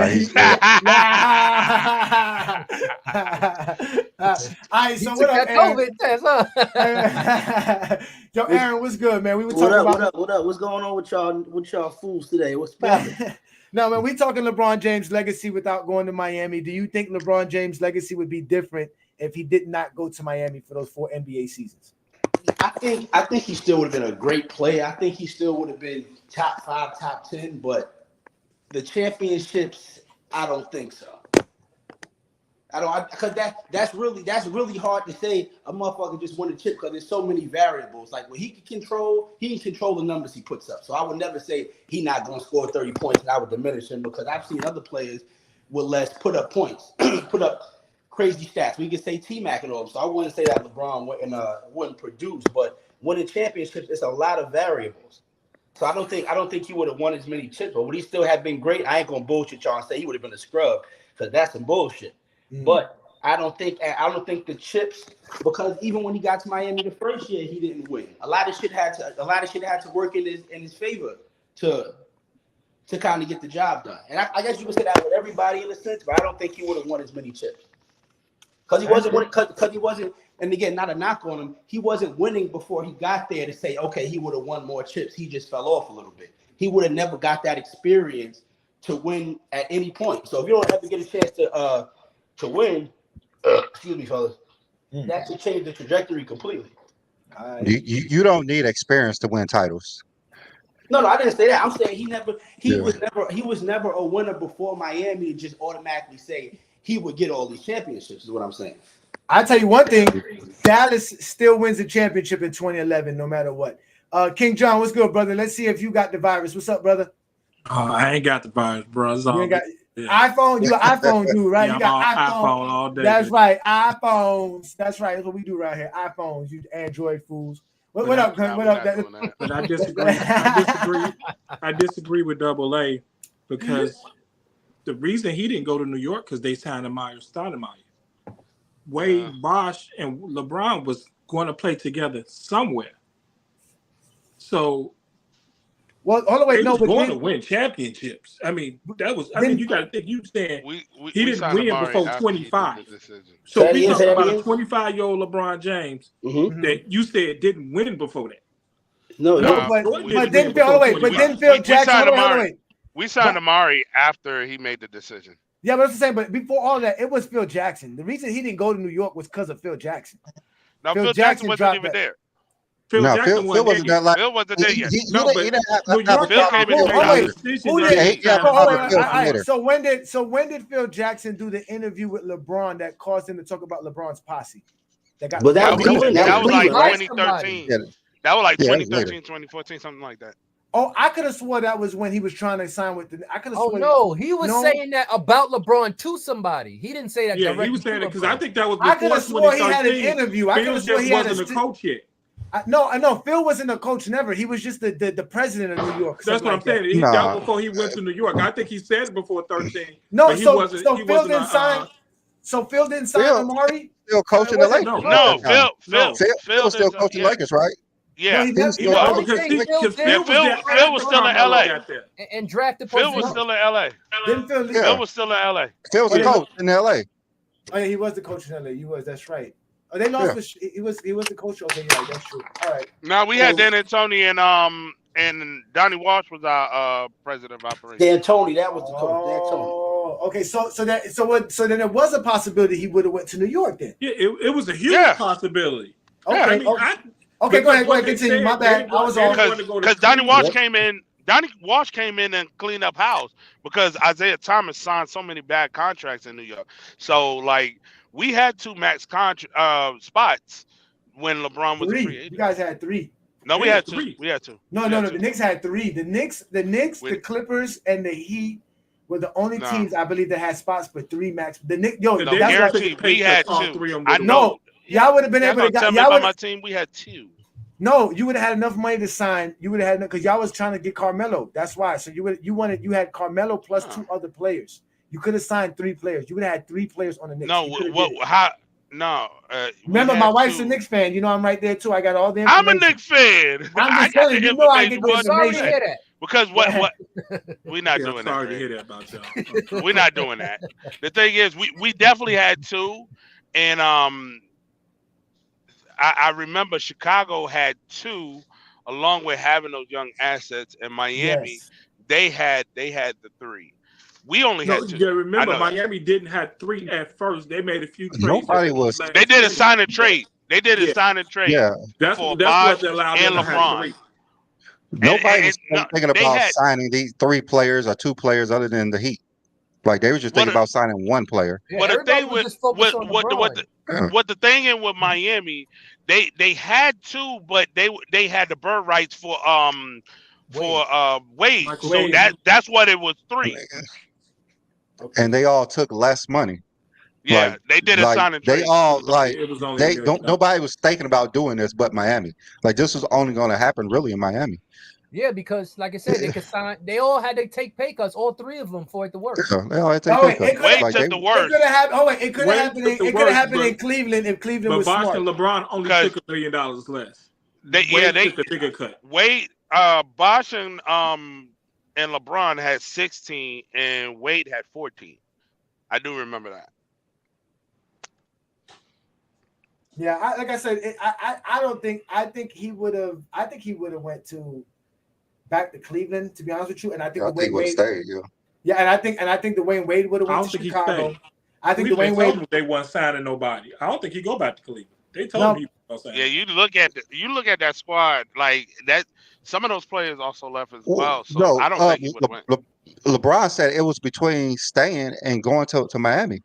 That's what LeBron said. It was between staying and going to Miami. So I think at the end after everything, I think that was his option, Miami. But I'm telling you, just those 2. If he would have told Dwayne Wade, "Nah, I'm not going to go to Miami. I'm going to stay in Cleveland," I think Dwayne Wade leaves Miami and he goes to Chicago. And I think Chris Bosh comes to Miami and we get him. I think Bosh goes to Cleveland. They didn't have the money anywhere besides Toronto. I think Bosh would have won anywhere that he could win because he wanted to win. He couldn't make the playoffs. Yeah, he even said it. Like he wanted to go somewhere to win. Well, he was making the playoffs. Chris Bosh was making the playoffs now. The 2 years he didn't make the playoffs. He didn't make the playoffs. He didn't make the playoffs. Well, actually, he made playoffs twice. That was it. He didn't make the playoffs before he got. Yeah, not there. No, yeah, that was 2007. He made the playoffs. The only thing I heard about Bosh in that time was Houston. I heard Houston at one point. Yeah, I did hear Houston too. Wait. When you say he wasn't an all-star, Chris Bosh? They didn't say all-star. He said he didn't make the playoffs. Oh, I'm sorry. Playoffs. My bad, fellas. My bad. He was make the playoffs. He was an all-star all 6 years while he was in Toronto. Yeah, his last 2 seasons with Toronto, he didn't make the playoffs. Yeah, that's what I just said. He didn't make the last 2 seasons for Miami. He didn't make the playoffs. So I guess that's what superstars do. Super teams. Well, I think they did make the playoffs in 2016, but he got the blood clots. No, he said before Miami. Before Miami. Before Miami, they didn't make the playoffs. I think he only made the playoffs twice. I mean, he made it in 07. He made it in 07. Yeah, 07, 08. He didn't make it at 9 and 10. He made it at 9 and 10. Or 05 or 04. Yeah. He made it. He made it the year LeBron went to the finals. LeBron. He didn't make it in 15 either. Yeah, no, he only made the first round with LeBron. He didn't make the playoffs. He didn't make the playoffs. He didn't make the playoffs in 16. Yes, they did. They did make it in 2016. What are you talking about? Bosh wasn't playing. They didn't make it in 15. They made it. Bosh wasn't playing. Yeah, he got put out first round. He got put out first round. I mean, it don't count. He got the blood clots that year. He had the blood clots that year. Chris Bosh didn't play in the playoffs. We talking about Chris Bosh. Yeah. Chris Bosh didn't make the playoffs. He had blood clots. He was on the team, but he had blood clots, Ralph. He did. He had blood clots. He had caught blood clots that year. That was the year he caught the blood clots, and he never played again after that season. And he didn't play in the playoffs. If I'm correct, he didn't play in that first round either. No, he didn't play. But they did make the playoffs. Stop hating on my Heat. We made the playoffs in 2016. They made it in 16, right? 2016. But not in 15. Not in 15. Yeah, they didn't make it in 15. That's what I thought. We were not gonna make it in 15. Yeah, the Heat culture left. Yeah, you got the virus. The Heat culture to Cleveland. Who had just had the first pick in the Let's draft. quiet ourselves and let's let Twin Man talk. Go ahead, Twin Man. All right, so I believe LeBron James is, if listening to the quote, he was talking about his statistical dominance. I think honestly his points go up, maybe rebounds and assist totals go up. He probably breaks the all-time scoring record way earlier because of what he would have had to do if he'd have stayed in Cleveland. So I believe statistically he'd have been just as dominant. Yep. He just wouldn't have had as many championships. I don't think he was talking about championships though, but dominance, it's not about rings. It's about what you do on the court. There would have been no answer for him. What? Yeah, he still would have put up 30 every night. So what He would have put up dominance. I'm curious. What's he would have put up. Depends on who you put up. Let's let Twin Man finish. You got you guys can't talk when he's talking. He would have put up at least 30 points plus a night in Cleveland if he didn't leave Cleveland. He probably would have averaged like a 30-point double-double for the rest of his damn career if he would have left Cleveland, or if they didn't build a team around him in Cleveland. So I believe he would have been just as statistically dominant on the court, probably more statistically dominant on the court if he didn't leave and go to Miami. So it would have been crazy. He just wouldn't have had as many rings. I think he gets maybe 2 rings, and it's dependent if Cleveland decides to build around him. Who knows? I love this positivity. I agree with you, Twin Man. I agree with you. I think he'll definitely more dominant. He'll have more stats, more accolades for sure. But does he play the 20 years? Because he's going to exhort so much. I was just about to say that because if he's playing harder, but he exerts a lot of energy now. I mean, he do it now. Like, what would be the difference? No, I mean, because he didn't have to exert that. He didn't have to exert that much between 2011 and 2016, 2017. Those 6-7 years, he had a chance to, He did. I mean, he played at the highest level of anybody in the league. How did he exert? I'm just saying. He's the best player. He's talking about doing his best play at the highest level of anybody in the league days. Yeah, but I'm just saying he took a step back in 2011 and 12. He took a step back in 2015 and 2016 and in 2017. But he stepped up in 2013, 2014. He stepped up in 2017. I give him that. 2018, he stepped up as well. But I'm just saying, those were years that he didn't have to shoot 20 shots per game. There was seasons he took 17 shots per game. You know what I'm saying? So imagine I don't know why.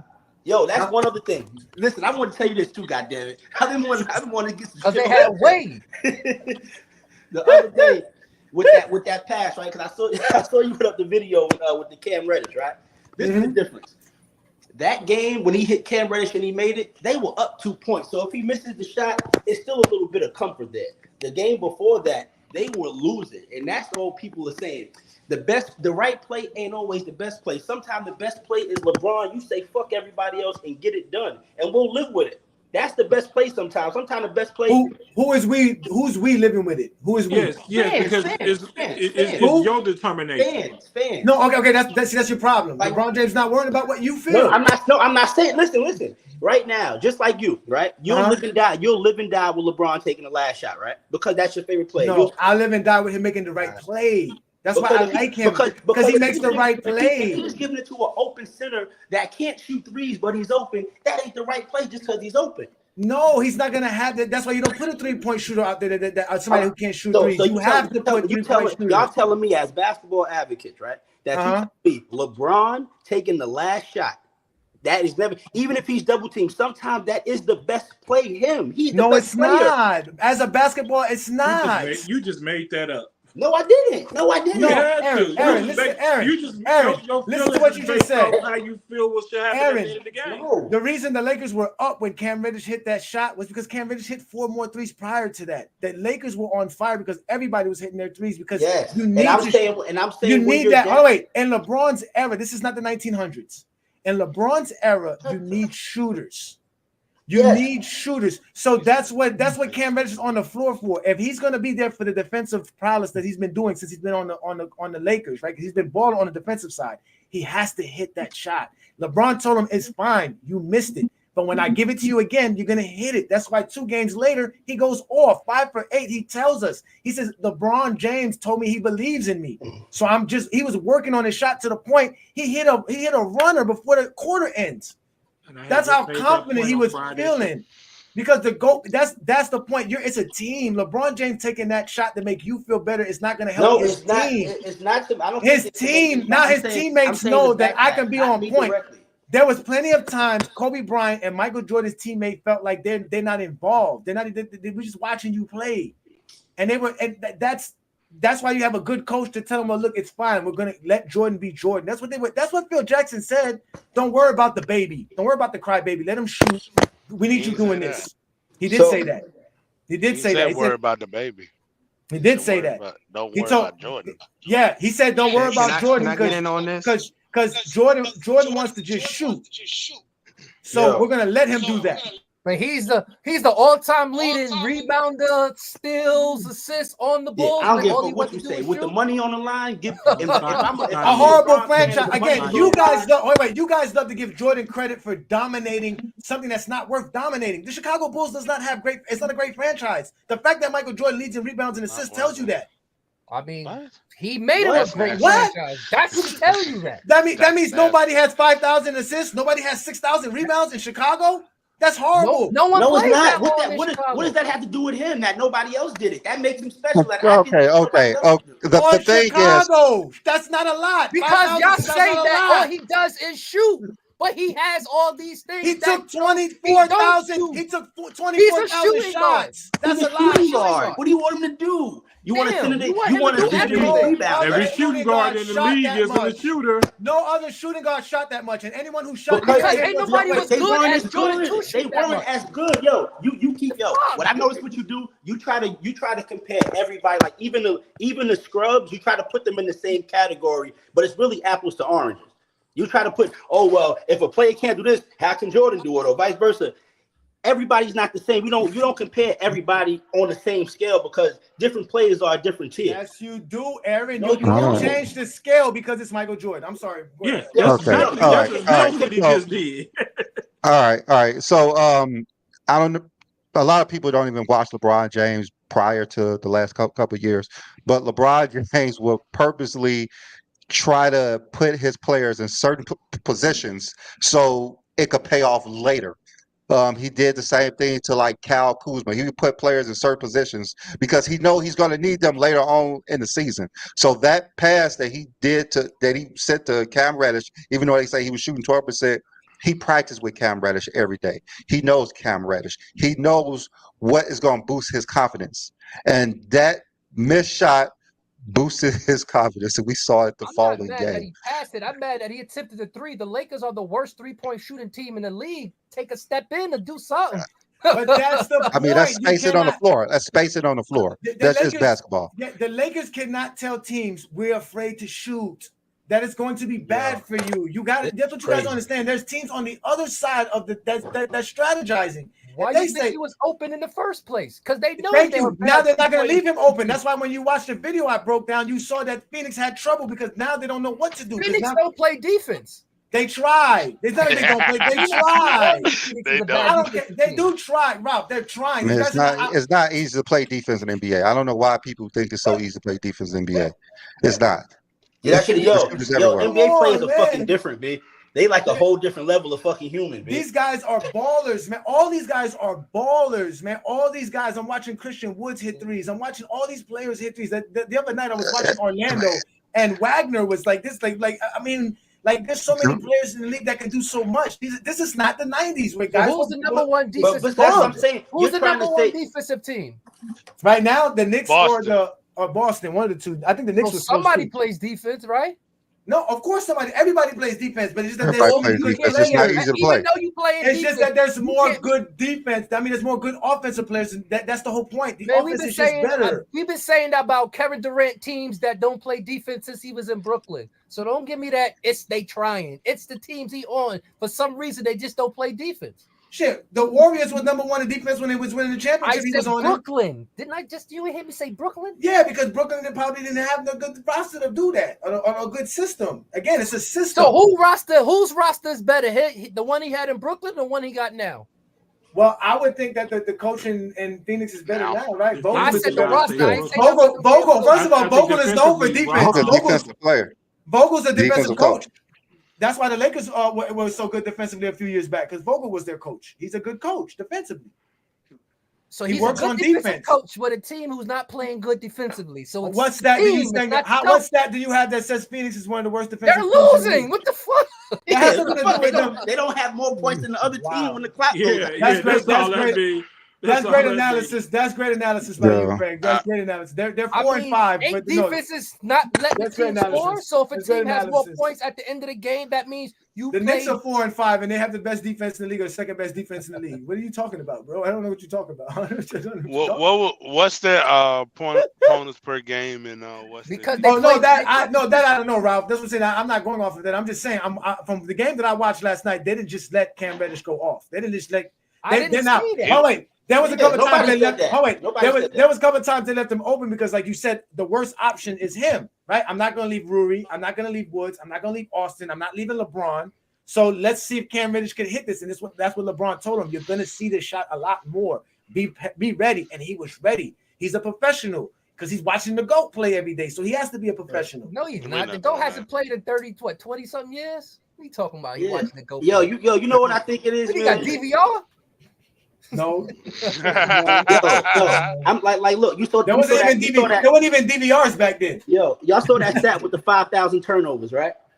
Yeah, that means nothing. Yeah, what about it? I'm gonna go there. I'm gonna go there. Wanted to bring it up. He just wanted to bring it up. Go ahead and bring it up. Let me get my bring up the 38,000 points. Why we say that's not a problem? Why? Because it means nothing. 21 years. Because it doesn't mean anything. Perfect. So, obviously, because he's played so long, we should assume he would accumulate these turnovers because how long he's played, right?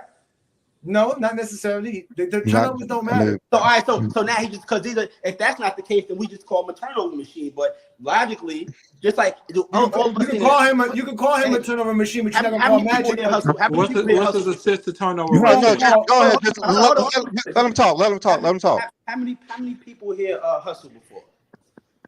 I know you guys getting high. I know you getting high, and I know everybody sold a little weed in their time, right? Listen, this is the internet. I am not. Okay. All right, come on. Okay, get to your point. Hey, listen, everybody got a bad batch or something at one point, right? Some people got some Reggie, some people got some exotic, right?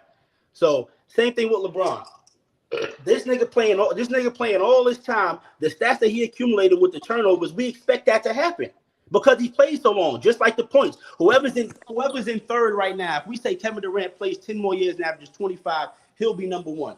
We won't say, we know he's going to accomplish that, so he's not going to be the best player in the world or the best player of all time because of that. We knew LeBron was going to eventually break this record, but that doesn't change his status because he broke the record. It's longevity. False. What do we know? What's your point though?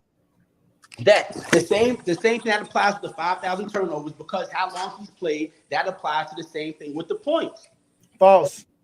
All right. Okay, so one. We knew what year did we know LeBron's gonna break the scoring record? What year did we? I asked you that.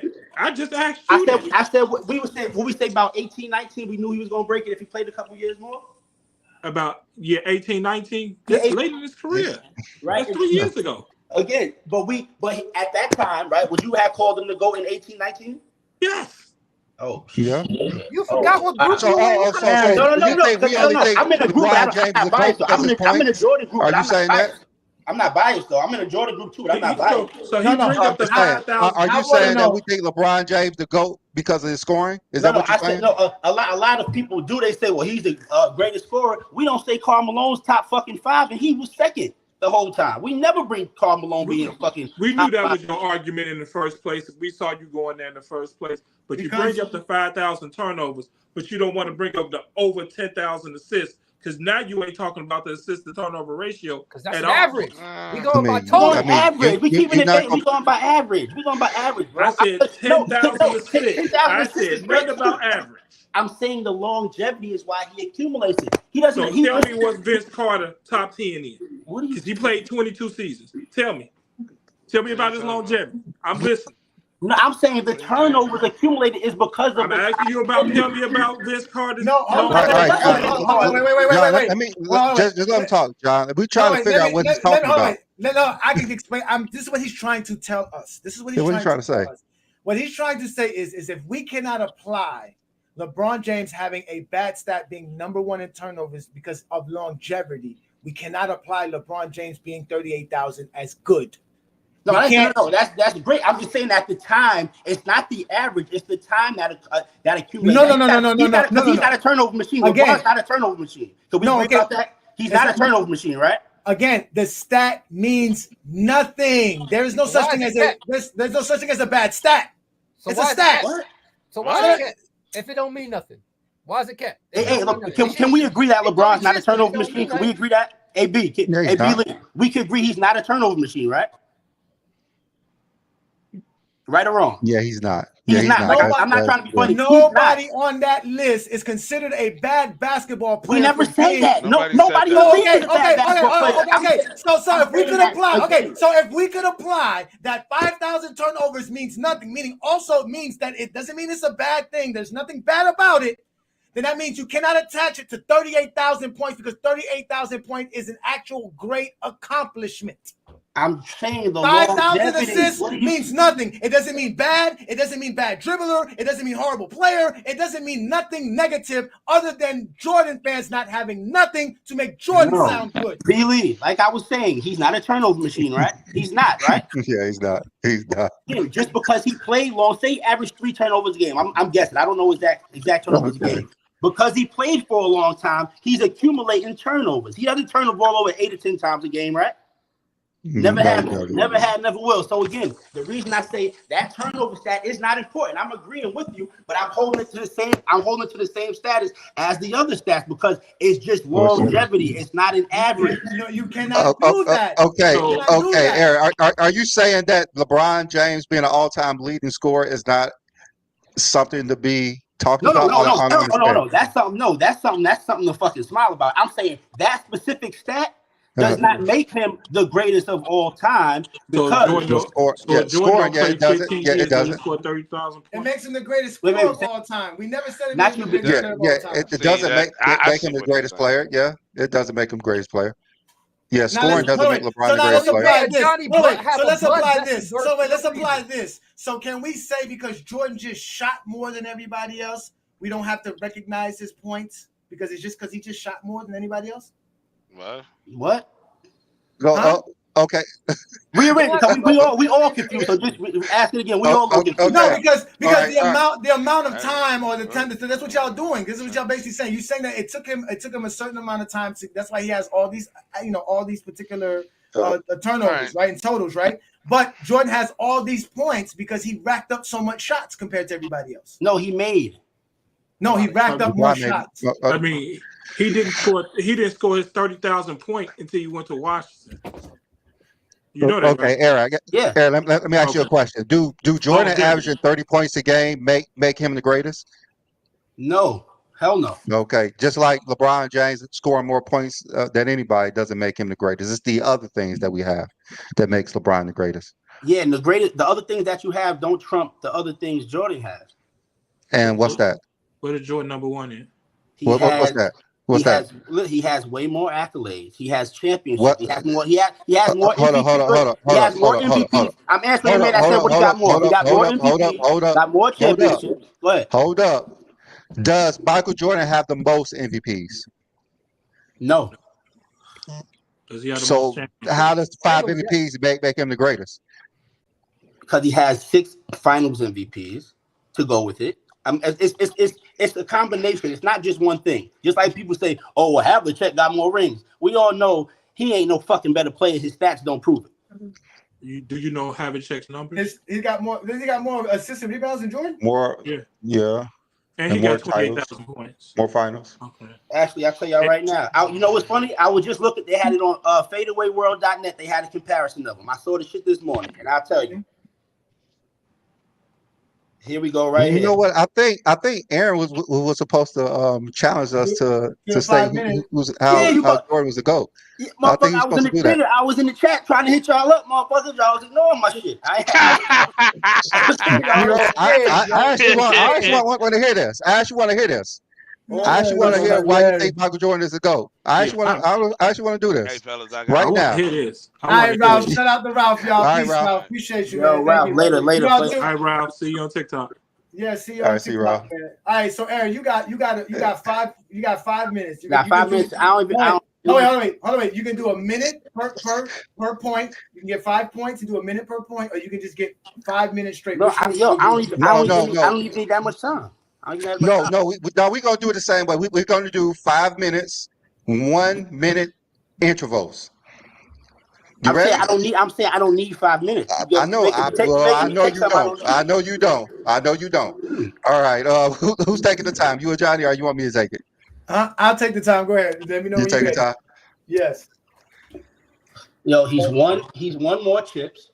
He's won more chips in less time. He has more accolades than him, more major accolades. Excuse me. He's done it with less talent.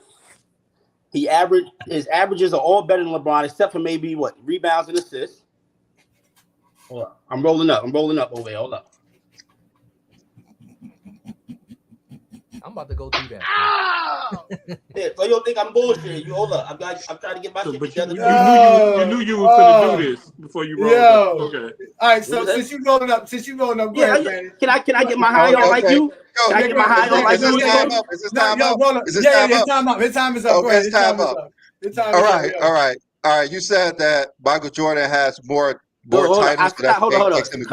Cut it out. Hold on. You say he has more titles. I said I was rolling up. I didn't say I was done. I said I was rolling up. No. You got done with that part. That's your just first wasted minute. up the whole minute. You had your first round. Your whole minute. You didn't explain why Michael Jordan was the GOAT. You didn't explain why Michael Jordan was the greatest player of all time. Yeah, just simple as that. He was more wrong than he was right. So. What was I wrong about? He won. He has more. Jordan doesn't have the most championships. Listen, Jordan doesn't have the most championships. He has more accolades than LeBron. Correct or incorrect? Okay. Oh wait, are you comparing him? Wait. Are you comparing him to LeBron, or are you making him the greatest of all time? Nigga, I'm the greatest of all fucking time. So why you bring up LeBron? So you LeBron wrong, has to do with it. Because where am I talking? What group? What show am I on right now? No. You're talking about who's the greatest. You're not talking about why he's better than LeBron. You can have your opinions all you want. Let's know why he's the greatest. That's not why he's the greatest. Because you think he's better than LeBron, don't make him the greatest of all time. If you think LeBron's the greatest of all time, and I say he's better than why is Michael Jordan the GOAT? Yes, that was the question. All right. Let's go to round two because you obviously didn't know how to state why Michael Jordan's a GOAT. So give this dude another minute. Give him another minute, please. Give him another minute. Give him another minute. His resume. Go. His resume is better than any one that you could put up with it. That's number one. He has more chips, and he has more chips being the man than anybody else. He has 6 finals MVP, so every championship he had, he was the go-to guy. You talk about LeBron's field goal percentage and his clutchness. Jordan's having the same field goal percentage, shooting just jump shots. He has a better all-around game, better defender than LeBron. All the accolades show that he's a better defender, better scorer, won with less, didn't need a great coach to be productive, didn't have to jump to different teams. He stayed where he was, and his supporting cast wasn't as good as you make it to be. Don't nobody in this motherfucking chat talk about no Horace Grant, no BJ Armstrong being legends unless we talk about Michael Jordan. Other than that, don't nobody bring up these fucking these B-side players. So he did it with nobody on his fucking team. Pippen was a good sidekick, but we overrate him like he was putting up fucking 25 a game. What? He does that. All right, that's a minute. That was a minute. That was point. All right. Before we go to round 3, before we go to round 3, are you saying Bill Russell didn't lead his team more than 6 times? Man, listen, y'all niggas don't nobody over here even watch him, so I don't even put him in because don't nobody say he's the GOAT. So I'm not even going to let you bring up somebody that wouldn't. Hey, Brandon, what's the Finals MVP called? What'd you say? Bill Russell Award. Oh, okay. The Bill Russell Award. So you basically don't know anything about NBA history. Is that what you're saying? Bro, you use that one thing, so we just say Bill's the greatest of all time, right? No, wait. Let me ask you a question. Is greatest of all time include all time? Yes. No, that doesn't mean that. So why you don't count Bill Russell? So why you don't count Bill Russell? So why don't you count Bill Russell? Why not all time? It's not because all time. Offensively, he wasn't better than him. His offensive stats are fucking mediocre. That's mediocre. So your offensive prowess could make you better than somebody that has more championships. No. Is that what you're saying? No, listen. You're gonna I'm asking you. If you use Bill Russell instead of your own guy, just because somebody has more rings, he doesn't have a better resume than Michael Jordan. He doesn't. No.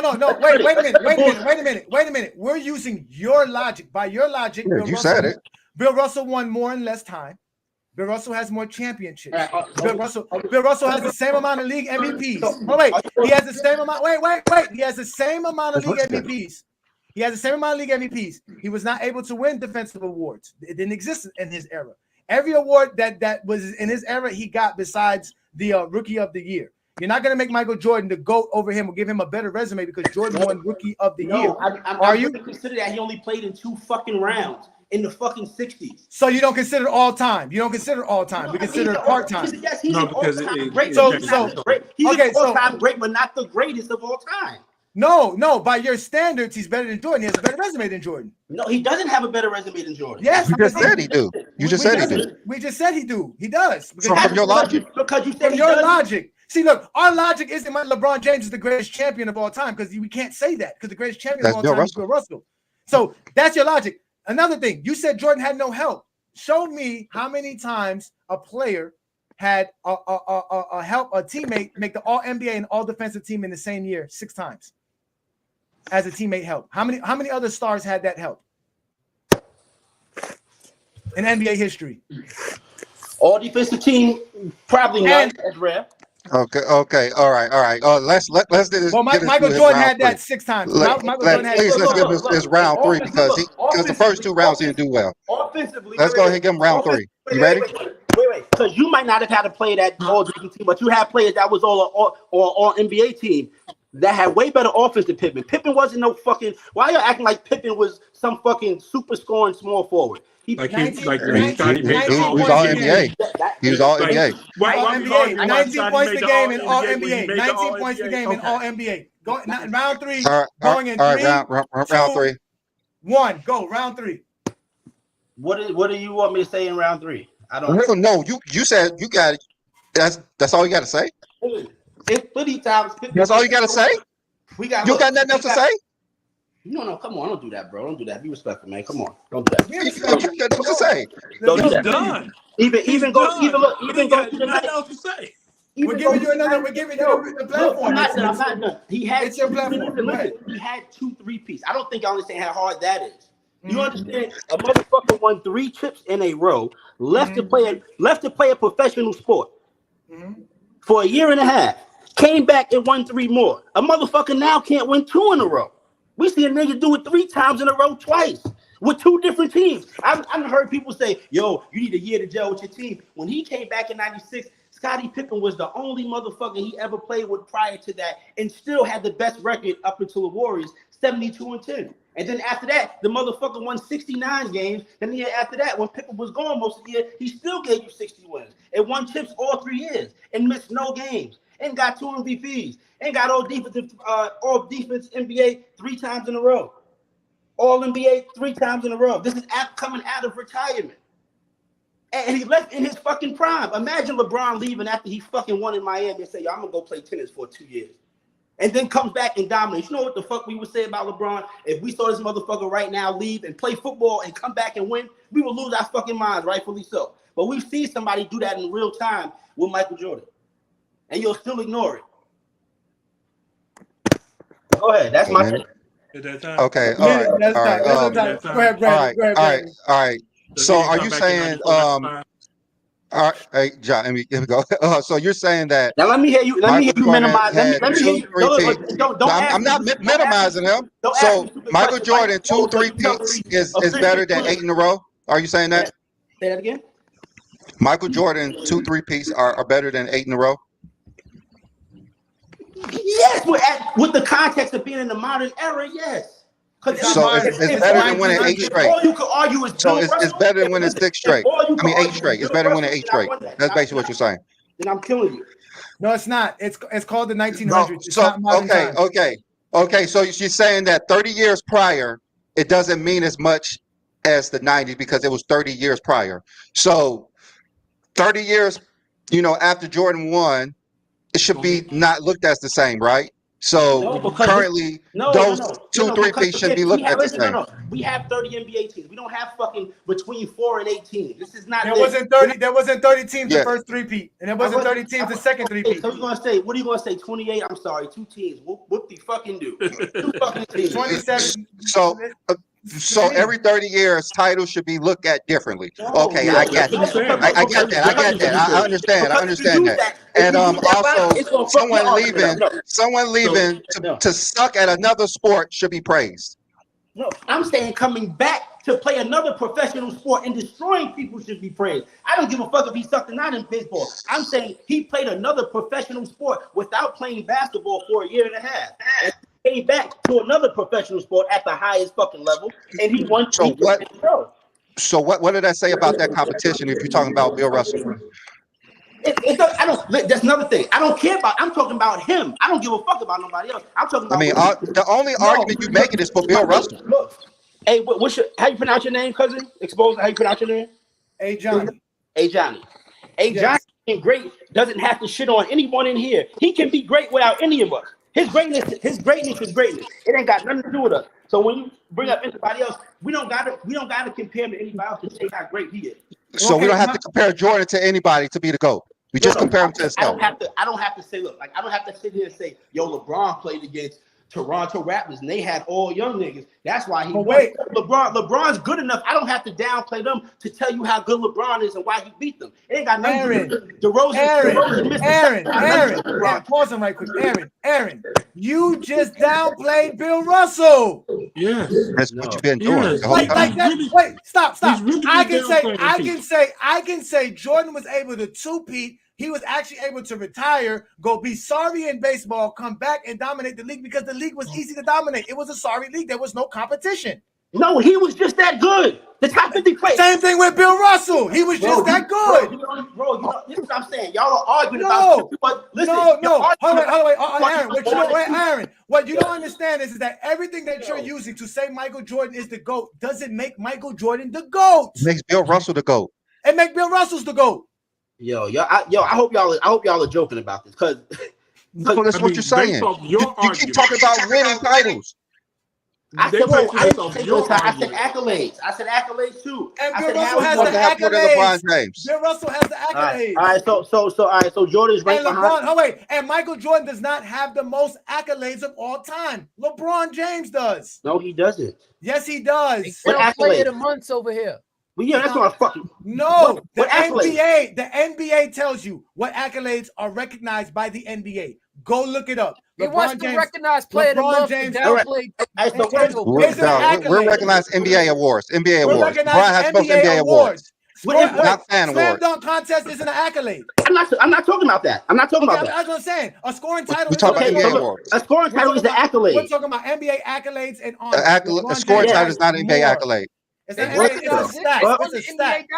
It's a stat. The NBA does not list that as an NBA accolade. The NBA doesn't list that as an NBA accolade. To be the scoring leader, the rebound leader, the assist leader, those are fucking accolades. What are you talking NBA about? doesn't count them as accolades. Those are statistical They don't. leaderships. That's all that is. All right. So MVP got more MVPs. One MVP more. I just said more. I don't give a fuck if it's the half one. He don't have the most. He don't have the most. That's the point. He don't have the most. Hey, everybody in the chat, y'all see how we try to just turn him a little bit. We go from LeBron and Russell because we could defeat the LeBron argument. What I'm talking about. But you want we're going to all time. Because if you're saying Russell's better than Jordan because he got more, then you automatically gotta say Jordan better than LeBron because he got more. But I'm not using that logic because it's stupid. We're using your logic to tell you that Bill Russell's better. We use our logic. We don't say that. We don't say that. Our logic don't have Bill Russell better than Jordan. Our logic has Jordan better than Bill Russell because we know how Jordan is better than Bill Russell. It ain't championships. Yo, you're saying the wrong thing. Bro, do you understand? You're arguing about somebody that you never fucking seen play with no time. I did. Aaron, how old are you? I'm 35. Nigga, you didn't see Jordan play. Shut the fuck up. Yeah.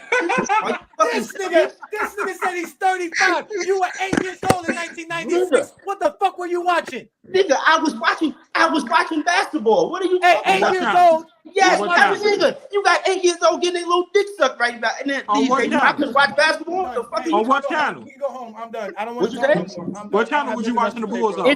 I'm putting myself on mute, bro. I'm putting myself on mute. I watched games. What channel was you watching the Bulls on? WGN, bro. Come on, you ain't what got channel? You ain't got that's fucking that's WGN. No, I'm asking you what channel because I know it's channel 9. WGN. Everybody on the same channel. My channel.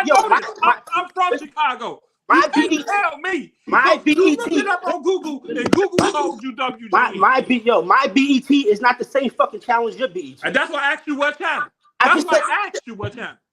That's a stupid question. I asked you what channel. Everyone in here has a different channel for ESPN. That's why I asked you. You asked what network. I asked me a channel when. You looked it up on Google. I know you did. I didn't look it up on Google. What's wrong with you? I know you did. I give you. I want 8 in 91.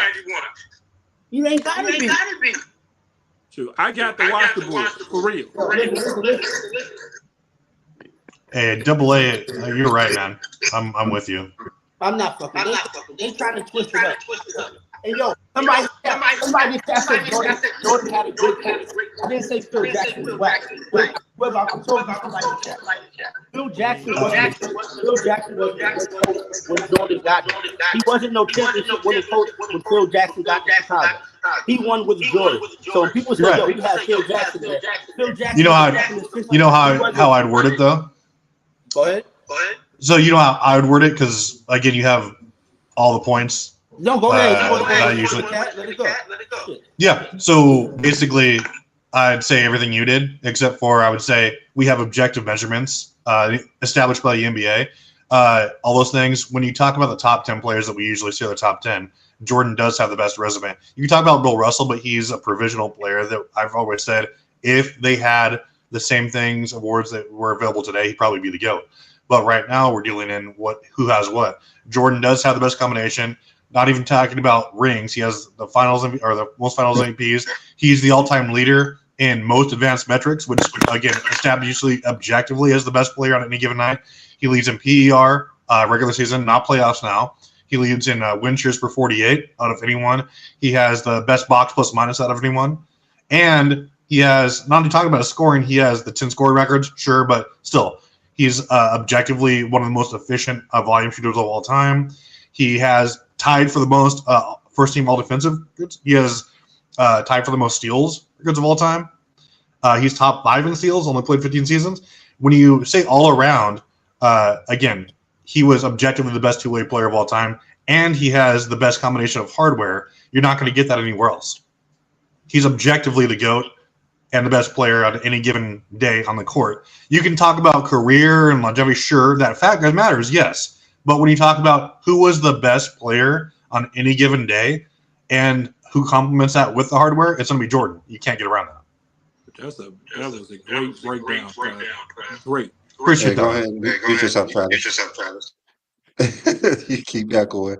But anyways, thank you, my brother. Motherfuckers, you. Anyways, you didn't say for Travis and his advanced stats. The advanced stats is not a great metric to use, anyways, because it's generally is what you have done on your team.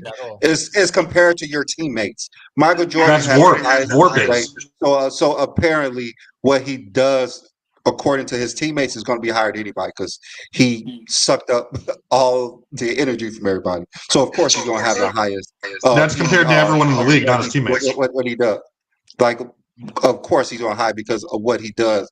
And the PER, it has weird metrics where you literally put a offensive rebound higher than a 3-pointer made.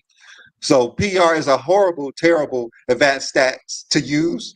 Terrible advanced stat to use. I don't know why it's called. You don't like numbers? Player You don't like efficiency numbers now? because I like numbers. If we want numbers, you got to look at what they did on the court. There was totals. Like you can say he has. He can say he has the highest points per game, which is great. He averaged 30 points a game in a regular season, but he does not impact the game like LeBron, because LeBron averaged more assists, and he has higher rebounds as well. Blocks he objectively does impact it more than LeBron. And then when we go to totals, LeBron wipes him off the floor in the regular season and the playoffs. It's not even close. Averages is about even. LeBron gets the edge in averages, shoots higher percentage all over the floor. He's except on the free throw line.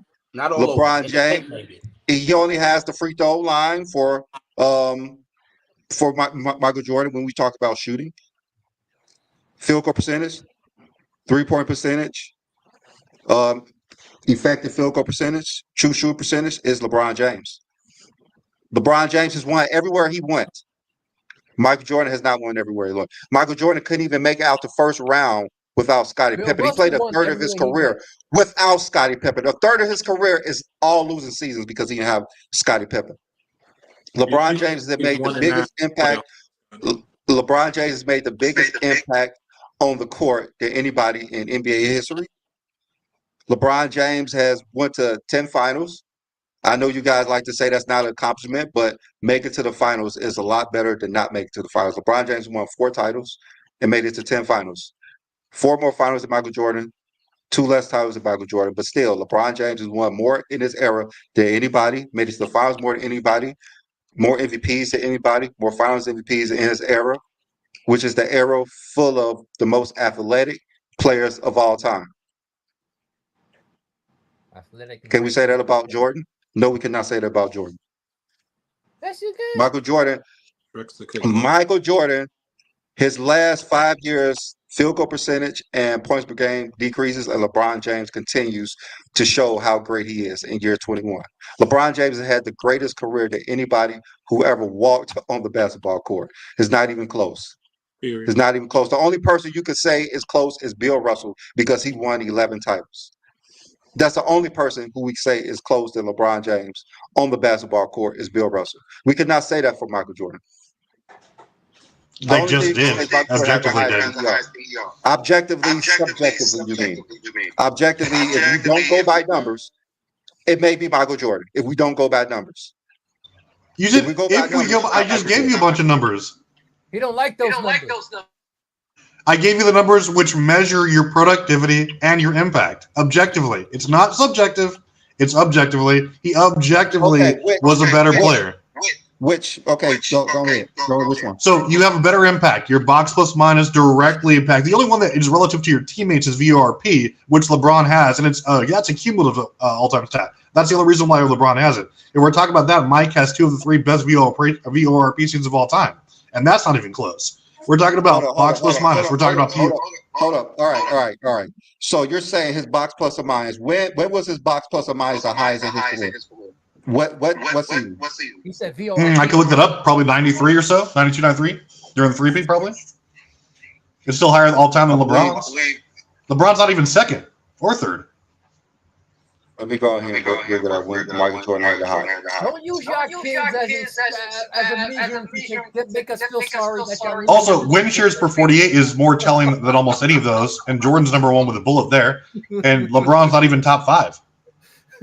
Look at they try to use their kids to sabotage your play. When we're talking about total overall career, we said according to his era, his advanced stats is the highest, of course. And like I said, Michael Jordan, his highest in his career. I mean, you got to beat yourself. Whoever. Oh, sorry. All right, Michael Jordan, of course, his highest was when he didn't win titles, because it measures what you have done with your teammates. And when he have the most usage rate, he was not winning, which was in 1988. Besides, 1991, he had his second, and 1989 was his third. VORP sort of the same way. Offensive box plus or minus, defensive box plus or minus. All of his advanced stats that was at his highest was when Michael Jordan was not winning. That doesn't matter. When Michael Jordan was winning, that's when he took a dip in his advanced stats, because when you're actually playing team ball, you cannot do everything on the court. That's why they had to recalculate how things were done when Russell Westbrook had the highest PER. They had to recalculate everything because it was off the charts. No, but not only that, LeBron James out of the 20 advanced stats has 11 to 9 over Jordan. Jordan has PER, win shares per 48, box plus minus. LeBron James has VORP, he has win shares, and he has the true shooting. So all the other factors will go to LeBron James. Like, you guys don't want to count that. So if we're going to use advanced stats, Jordan does not have more advanced stats than LeBron James. Sure he does. No, he doesn't. He literally does. No, listen, all 20 stats that exist for advanced stats, LeBron has 11 over Jordan. That means it's 11 to 9. And if it's what are the 20 advanced stats? Go look it up. The same 20 stats that y'all go look it up. Y'all gonna say the other stats don't matter, but they do matter. That's why turnovers don't matter. So we get to choose. I didn't say turnovers. I never said turnovers don't matter. I said turnovers don't mean it's bad. But y'all were trying to make it seem like it is. He just asked y'all a question. Y'all got a whole tangent about it. Doesn't mean anything. It doesn't mean true shooting percentage is a fraudulent stat, by the way. What is PER? So is PER. True shooting percentage. So is box plus minus. PER is the worst. So is box plus minus. They had to change the first time I need to be dipping. I'm gonna get my box plus minus is horrible. They had to change the stat. That's how horrible the stat was. They had to change it because they didn't like the results. That's complete subjectivity. So the people who created it changed it. Yes, okay. That's called subjectivity. That's subjectivity. If you don't like the results of something you created, so you changed it. That means it's subjective. You want it to be more personal, not actually objective. Because then if you would just accept the results. Or they just saw how it could be improved and they did it. No, all it needs to be improved because now somebody's proven that it's too great. Now you don't want Westbrook to be great. So now you're gonna change it. So for one thing, with the advanced stats, I used to look at advanced stats a lot until I started looking at the formulas. They add in certain subjective numbers to increase certain values over other values. All of it is subjective in advanced stats. All of it. I know what's not subjective. Michael Jordan trophy. Listen, let me tell you how advanced stats get y'all so caught up and exposed. I don't care for it. You know I don't care. I know you don't. Use it. Now LeBron James, LeBron James and Michael Jordan averaged 0.8 blocks per game. Yeah, Jordan averaged 0.83. LeBron averaged 0.77, something like that, 0.76. But it's rounded up to 0.8. If we go by the advanced metrics of blocking rate, LeBron James averages more. His rate of blocking shots is more than Jordan. So his effectiveness of blocking shots by the metrics would say LeBron James is more effective at blocking shots than Michael Jordan. I mean, he should be. He's 6'9", 260. I would expect him to be. That's why those stats don't matter. We go by the normal stats. The only stats Michael Jordan have over LeBron James I expect him to be is points per game, it's steals per game, they're tied in blocks per game. And so it's a tie. They both got two more and than free throw shooting. And after that, LeBron James has rebounds, assists, field goal percentage, 3-point percentage. So if we count all of it, LeBron's even on, and we're not even counting the totals, because when it comes to totals, Jordan don't have nothing but steals in the regular season. He has nothing in the playoffs. So Jordan does not have more stats, accolades, and achievements than LeBron James. See, but that's the thing. That's why I say that's why I made my thing about the average, because you got to play a certain amount of time to get the certain amount of stats. The average, he averaged two steals per game for 15 seasons. Yeah, that's how I look at it. I don't look at it as he's third all time and steals. No, you got to think about it like this. Jordan played 1,000 games and he backed up over 2,300 steals. That's why he averages 2 points. That's how he got. That's how he has 2.3, Ralph. I mean, Craig. That's how he has 2.3. That's how he averages 2.3. It's easier to say 2.3 for 15 seasons and say with 1,000 games he got 23. But that's what I'm saying. But that's all we're trying to tell you. That's what I'm saying. In 1,000 games, Jordan has 24,000 field goal attempts. Nobody in NBA history has that at 1,000 games. Goat shit, man. Like I said, he got his jersey retired on a team he never played for. That's what I'm saying. That's what I'm saying. But he got a trophy named after him. He's a very popular guy. He's a very popular guy. We understand that, Craig. He's very popular. The NBA decided he's very popular. We understand if we go, LeBron employers decided to LeBron made history his last game. Yeah, listen. His employers decided to honor Jordan. If we go off of popularity, Jordan. Jordan wins hands down.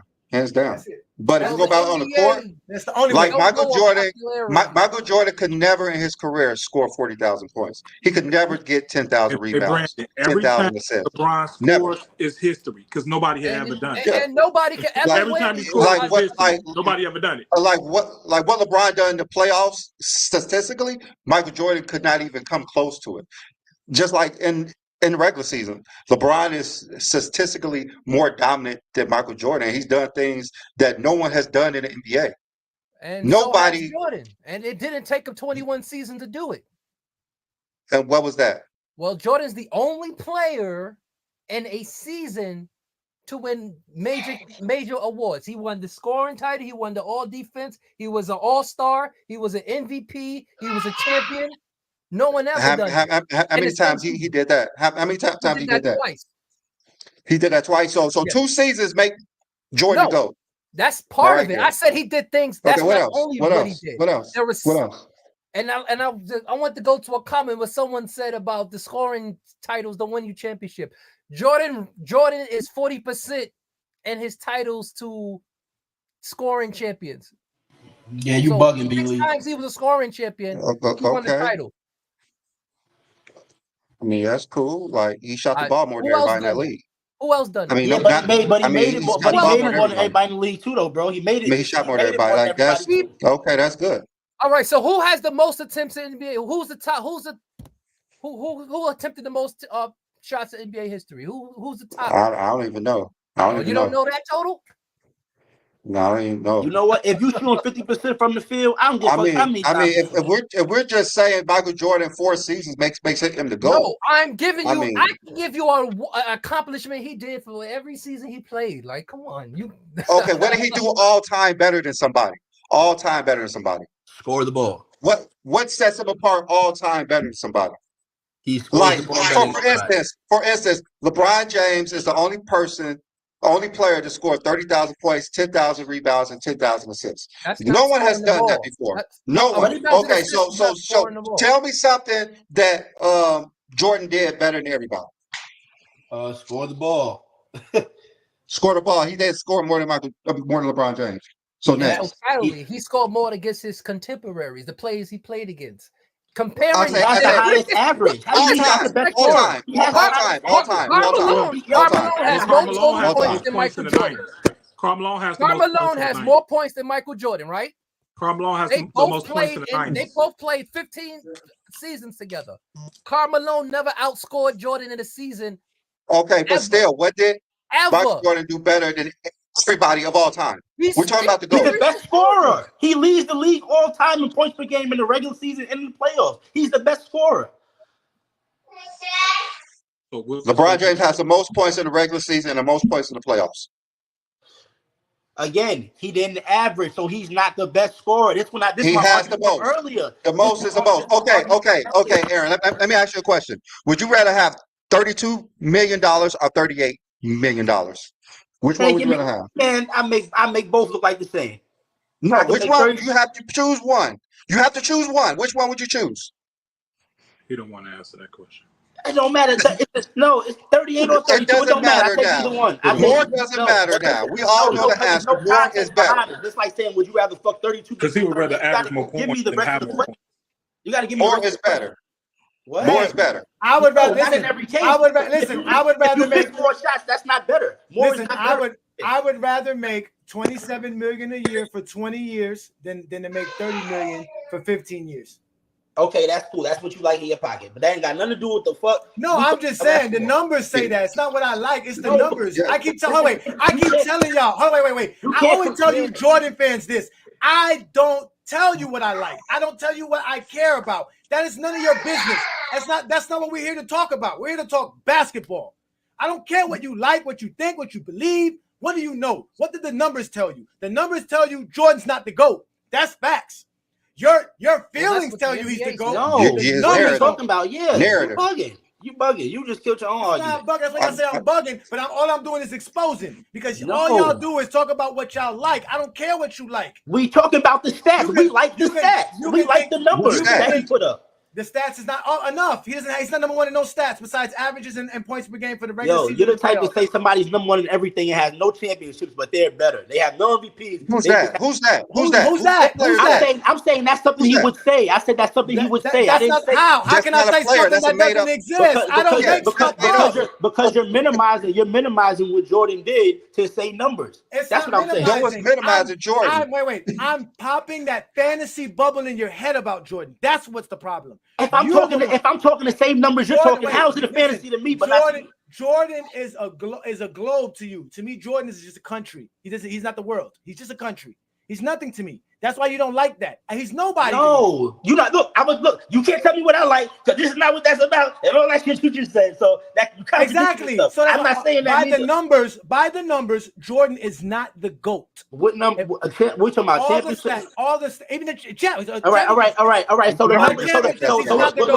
So the third championship is not the GOAT. So him averaging the most points per game in the regular season and playoffs. That doesn't mean anything, right? No, it means something, but it doesn't make it. It means something. It's great. And listen, this we gotta get more in the context. These things translated to certain accomplishments, right? No, it didn't. Oh shit! What did it translate to? What 30 points the game translate to? It translates to fucking to scoring titles, to MVPs, to championships. Every time he won a championship, he led the NBA in scoring. So if he does that, wait. Let me ask some question first. Oh, by the way, his rookie year, he led the league in scoring too. His rookie year. Okay. He had the most points that season. He wasn't the scoring leader. That's my point. Anyway, that's my point. I understand what you're saying. I understand what you're saying. Look, you don't understand what you're saying. Do you sit here and say as a rookie he led the NBA in scoring? You say no because that was totals. That wasn't average. That's the point I'm making. So I have a question. So just because you're the scoring leader, that means you're the MVP and a champion? No, is that what you're saying? What translated from the scoring is championships. That's why with LeBron, we say, he had these great seasons. He don't have the big moments that we could remember. All these shits piled up with a playoff loss or a championship loss. That's the difference. We remember Michael Jordan shit because when we saw him on NBC, say motherfuckers ain't have cable, everybody was broke. When you watched him on TV that one time during the season, you saw him win. That's all we know is winning. All right. So you're saying 6 titles makes him a winner, right? Yes. 6 titles make Jordan a winner, right? Yeah. 4 titles makes LeBron what? A winner. Okay, both of them are winners. Hey, Brandon. So I don't know. But 6 finals losses make. I know coming up. If they're both winners, one more than the other one, so I'm more of a winner than you are, right? If they were both winners, but I win more than you. Let John get in. Go ahead, John. I know coming up in Chicago, we didn't feel like winners in 88. We didn't feel like winners in 89. We didn't feel like winners in 90. We couldn't get past Detroit. We didn't know what to do. We hated Isaiah, and Isaiah was from Chicago. So when you say all we know of Jordan is winning, that's the conclusion. When you talk about his fans who grew up on him, no, because we knew the losing too. So when we celebrate his winning, we celebrate everything, not just the 6 championships. We don't mind that everybody loses early. LeBron didn't make the playoffs his first fucking Not year. everybody loses early. We don't. LeBron LeBron didn't make the playoffs, but why would I hold that against him? Because I know how hard the NBA is. So that's not an easy fucking feat to make the playoffs. So I don't hold that against him. I'll never bring that up and say, yo, he ain't do shit. But if you sit here and say Jordan lost in the first round his second year, it's like, okay, he just came off a broken foot. LeBron didn't even get that far. But I understand, just like your page right now, it didn't pop with thousands of followers right away. You had to build your shit up. Same way everybody does in the league. You got to build your shit up. But once he got to the top, ain't nobody knock him off of that shit. LeBron got to what's that's in all these effects. Kareem won his second year. Kareem won his second year. Bill Russell won his first year. Magic won his first year. Bird won his second year. Jordan is not special. Again, I'm not knocking losing. A lot of these motherfuckers won early. He's a loser. He only won when the team that he had was the best team in the league. Jordan never. Why do you? Who do you think tips that scale? Jordan was on the best team. I mean, Jordan was on a team for 7 years without it being the best team. He gave you the best numbers of his career without him being the best team. It wasn't until he had the best team he won. Teams win. Those players he had, he lost with. He lost with Horace Grant and Scottie Pippen in the playoffs. He didn't fucking win the first year he got there. He lost with them.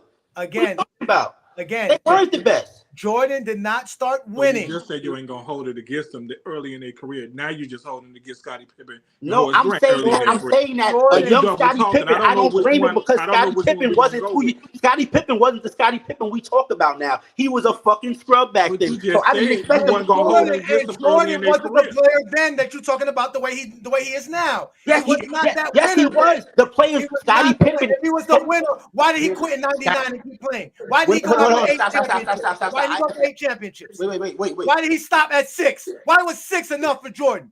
Why didn't he go for 7? Why didn't he go for 8? Why didn't he go for 9? I don't know. I'm not fucking. Because you only win when you have the best team, not because of your will or your stats or anything other than the fact that you have the best team on the court. Yo, you know they weren't favored to win in '98, right? So they weren't No, they were not. They were not favored to win. Every year that they won a They were. I might be tripping. Correct me if I'm wrong. If they were, I'm correcting you. Okay, I already did. Okay, they was the favorites. But why? Because they had the best team. They had the best team. Pippen fucking missed damn near half the season. So the person that tips, he was fresh. He was fresh. He missed almost half the season and still made all NBA and all defensive team. That shows you how great he was and how horrible the competition was. Oh my goodness. Now the competition was horrible. Yes, in 1998, the NBA was an expansion team. It had 2 teams that couldn't win more than 15 games for like 3 straight seasons. It had a bunch of teams that couldn't do nothing. Yeah, expansion teams are fucking horrible. That's why they expansion. They get fucking good. They get the leftovers from everybody's team. And the NBA created a rule that wouldn't allow Vancouver to get the #1 pick overall. Let me ask Eric a question. Let me ask him a question. So if a team wins 72 games, are you saying that it was a lot of competition? I'm saying that the person that led them is really good. I don't care about nobody else. I'm talking about what that person did. You're trying to bring other people down to raise Jordan up. I'm not doing that. I'm saying what Jordan does is more extraordinary than any fucking body else that's playing. I'm not talking about nobody else. That the Chicago what he did in the 90s was amazing. Yes, what he did in the 90s was amazing. Yeah, it Golden was State great won what Michael Jordan 73 did in the games. You 90s. want to talk about their competition? It's the same shit. But they didn't win the championship. Yeah. Who? Yeah, the team that won 73 games. They rolled through everybody. They rolled through everybody until they got to the finals. And then they met the King. And we have to tell you 73 don't mean thing. Yeah, that's why he was first. What you got up there? First in points, first in rebounds, assists. Yes. That's the 73. Steals, blocks. Okay, yeah, that's why the he didn't one. do that? His other That's the one. final series. That was a great fucking series. That was a great series he played. Actually, in 17, he did the same thing. Yeah. They just lost. Yeah, that's something that no one's done before. But that's something that no one's done before of all time. He had averaged a triple double in the finals. No, that's the 16 year, right? His Icon 16. Yep, 16. Yeah, that was a great fucking year. That might have been his best fucking year ever. I'm not taking that away from him. This is what I'm saying. I don't have to say he didn't do shit for me to push Michael Jordan. I don't have to say that. LeBron had a great fucking year. We're saying that the champion, the thing that fucks LeBron, I'm gonna tell you what it is, that the championships aren't attached to a lot of shit. That's why the sneakers, everything we think about is a championship attached to it, or it's a moment attached to it. LeBron doesn't have these big moments. So are you saying that only 6 years matter for Jordan? No, only 6 years matter for Jordan. That defensive player of the year do not matter. That defensive player of the year don't matter because it's not attached to a title. Listen, that's icing. Listen, that's icing on the cake. Just to top off, he was a champion, and he did icing on the cake. Yes. So it don't matter. He didn't win that year. But it matters when LeBron James don't win. No, listen, I said before Jordan won his first chip, losing, I don't care. You lose, you fucking lose. I expect you to lose. Just like everybody here that gets a job, we start at the fucking bottom, work our way up. But once we get to the top, we don't let go of that shit. I would assume everybody in here, you get a great position, you ain't gonna fuck it up. I'm saying when Jordan got to the top, he got his ass bust every year before that, but he still killed. He wasn't the reason they lost, but they got their ass bust. When he got to the top, he did not lose again. He kept that title.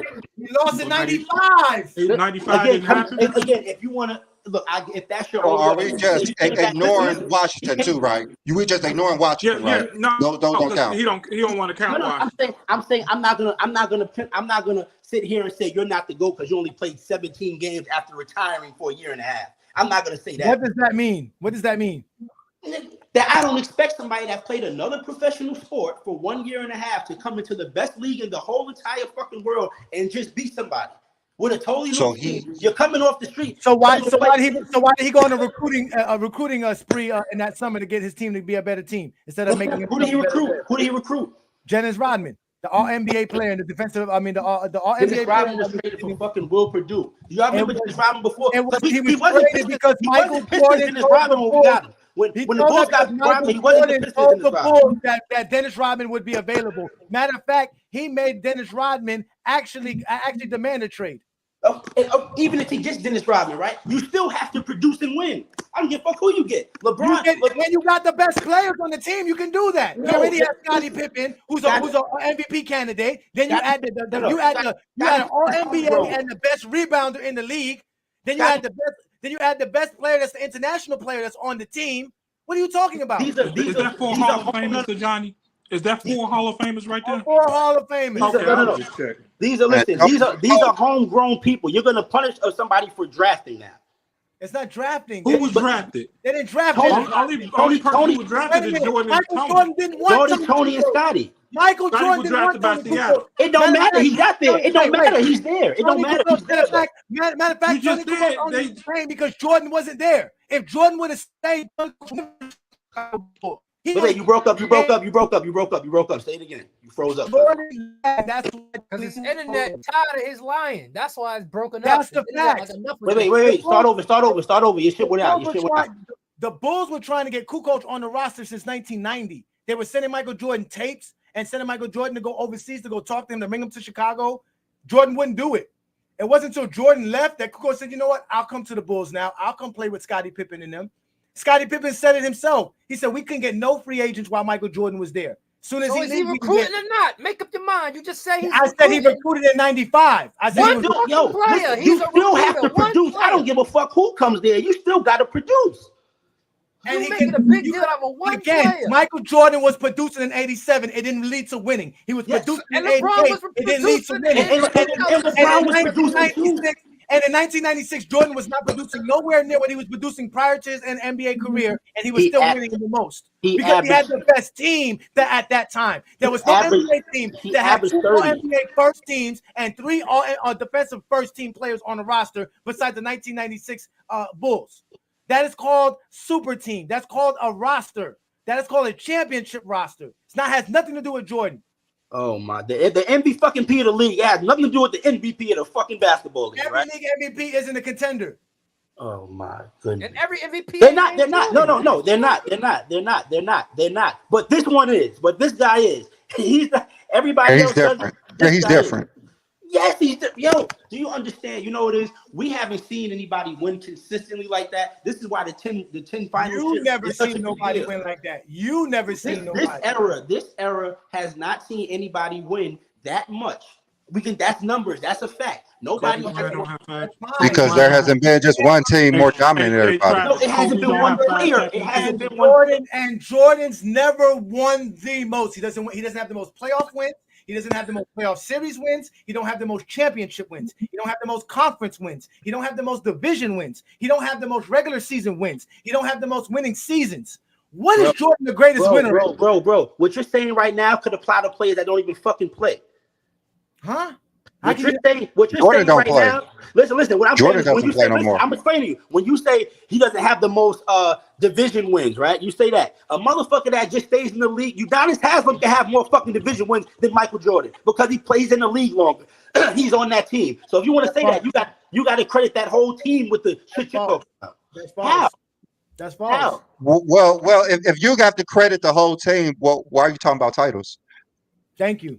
Because he's the finals MVP. Because somebody leads you there. Just like when LeBron won in 2016, he led you to the fucking championship. That's why he was the MVP. Why he only do it 6 times? Why couldn't he do it more than 6 times? I'm sure Michael Jordan he wasn't good enough early on. I'm telling you that. The years that he was winning MVPs and Defensive Player of the Year.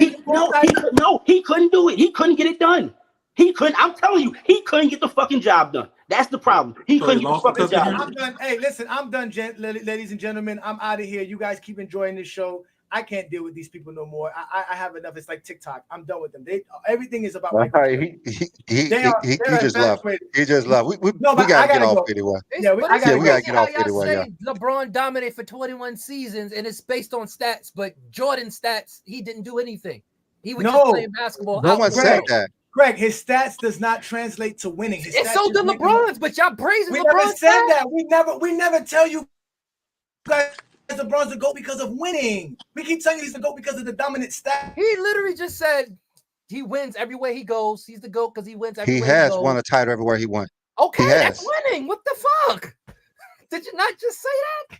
No, I mean Brandon was just saying the fact.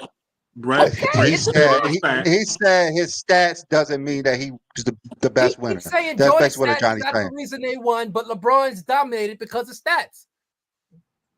That don't make any sense. He said Michael Jordan. I could have sworn he said Michael Jordan's points per game. You don't know what he's talking about. He said something about his points per game doesn't mean that it led to winning. And 38,000 points didn't win the 4 titles either, but that's all I hear now. 38,000 points, 10,000 rebounds, 10,000 assists. But with Jordan, 30 points, that didn't translate to winning 6 titles. So 10,000 points, 10,000 rebounds, and 38,000 didn't attach to four championships. So if 30 points per game is not that important, then 38,000 points, 10,000 rebounds, and 10,000 assists ain't that important either. Because it's just a stat. And stats don't translate to winning. No one said that Jordan 30 points per game didn't matter. That's the problem. He didn't say that. About Jordan. He said Jordan 30 points per game don't translate to winning. It's the Bulls. Okay, so LeBron's 38,000 points, 10,000 rebounds, 10,000 assists don't translate to the 4 titles. So if his 30 points don't mean nothing, then those stats don't mean nothing. Like I said, no one said his 30 points per game didn't mean nothing. You're the one saying that. He said his 30 points don't translate to winning. I said, okay, then the 38,000 points, the 10,000 rebounds, the 10,000 don't translate to winning either. Because the 30-point guy did win more championships than the 38, 10, and 10 guy. Yeah. In the 90s, he did. Oh, see, that's why Jordan's the GOAT, because he's the GOAT because y'all trash his competition. He's the GOAT for everything that competition, who he faced. It's always who did he play with or who did he play against. But LeBron is just his stats. Look what he did. With Jordan was praised for one championship. Jordan was praised for being the GOAT with one championship. Yeah, one championship. He was the GOAT. So, and they were wrong to do that. Nobody pushed back at it either. It was no pushback. That's not my problem.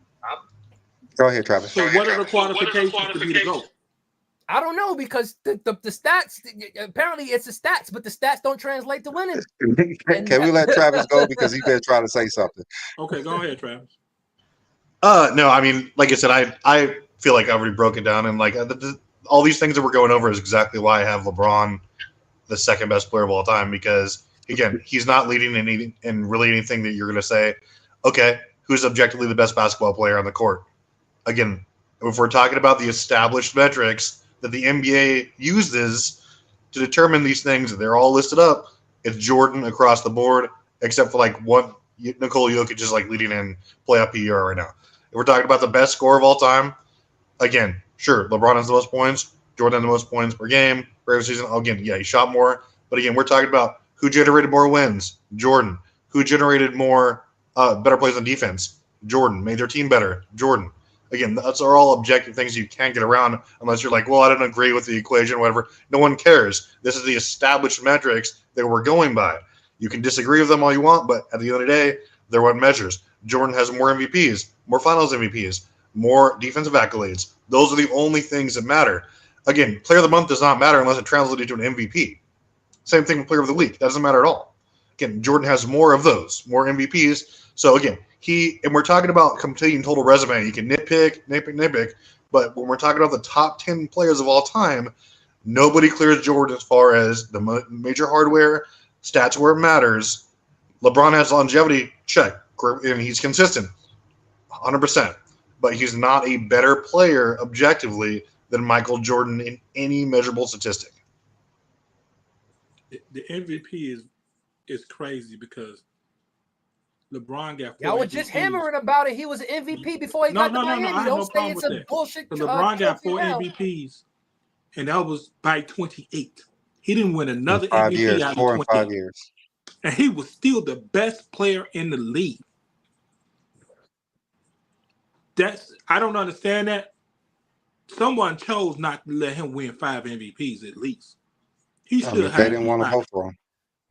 There was never a year that he was robbed. I don't think. In 2018, he should have won.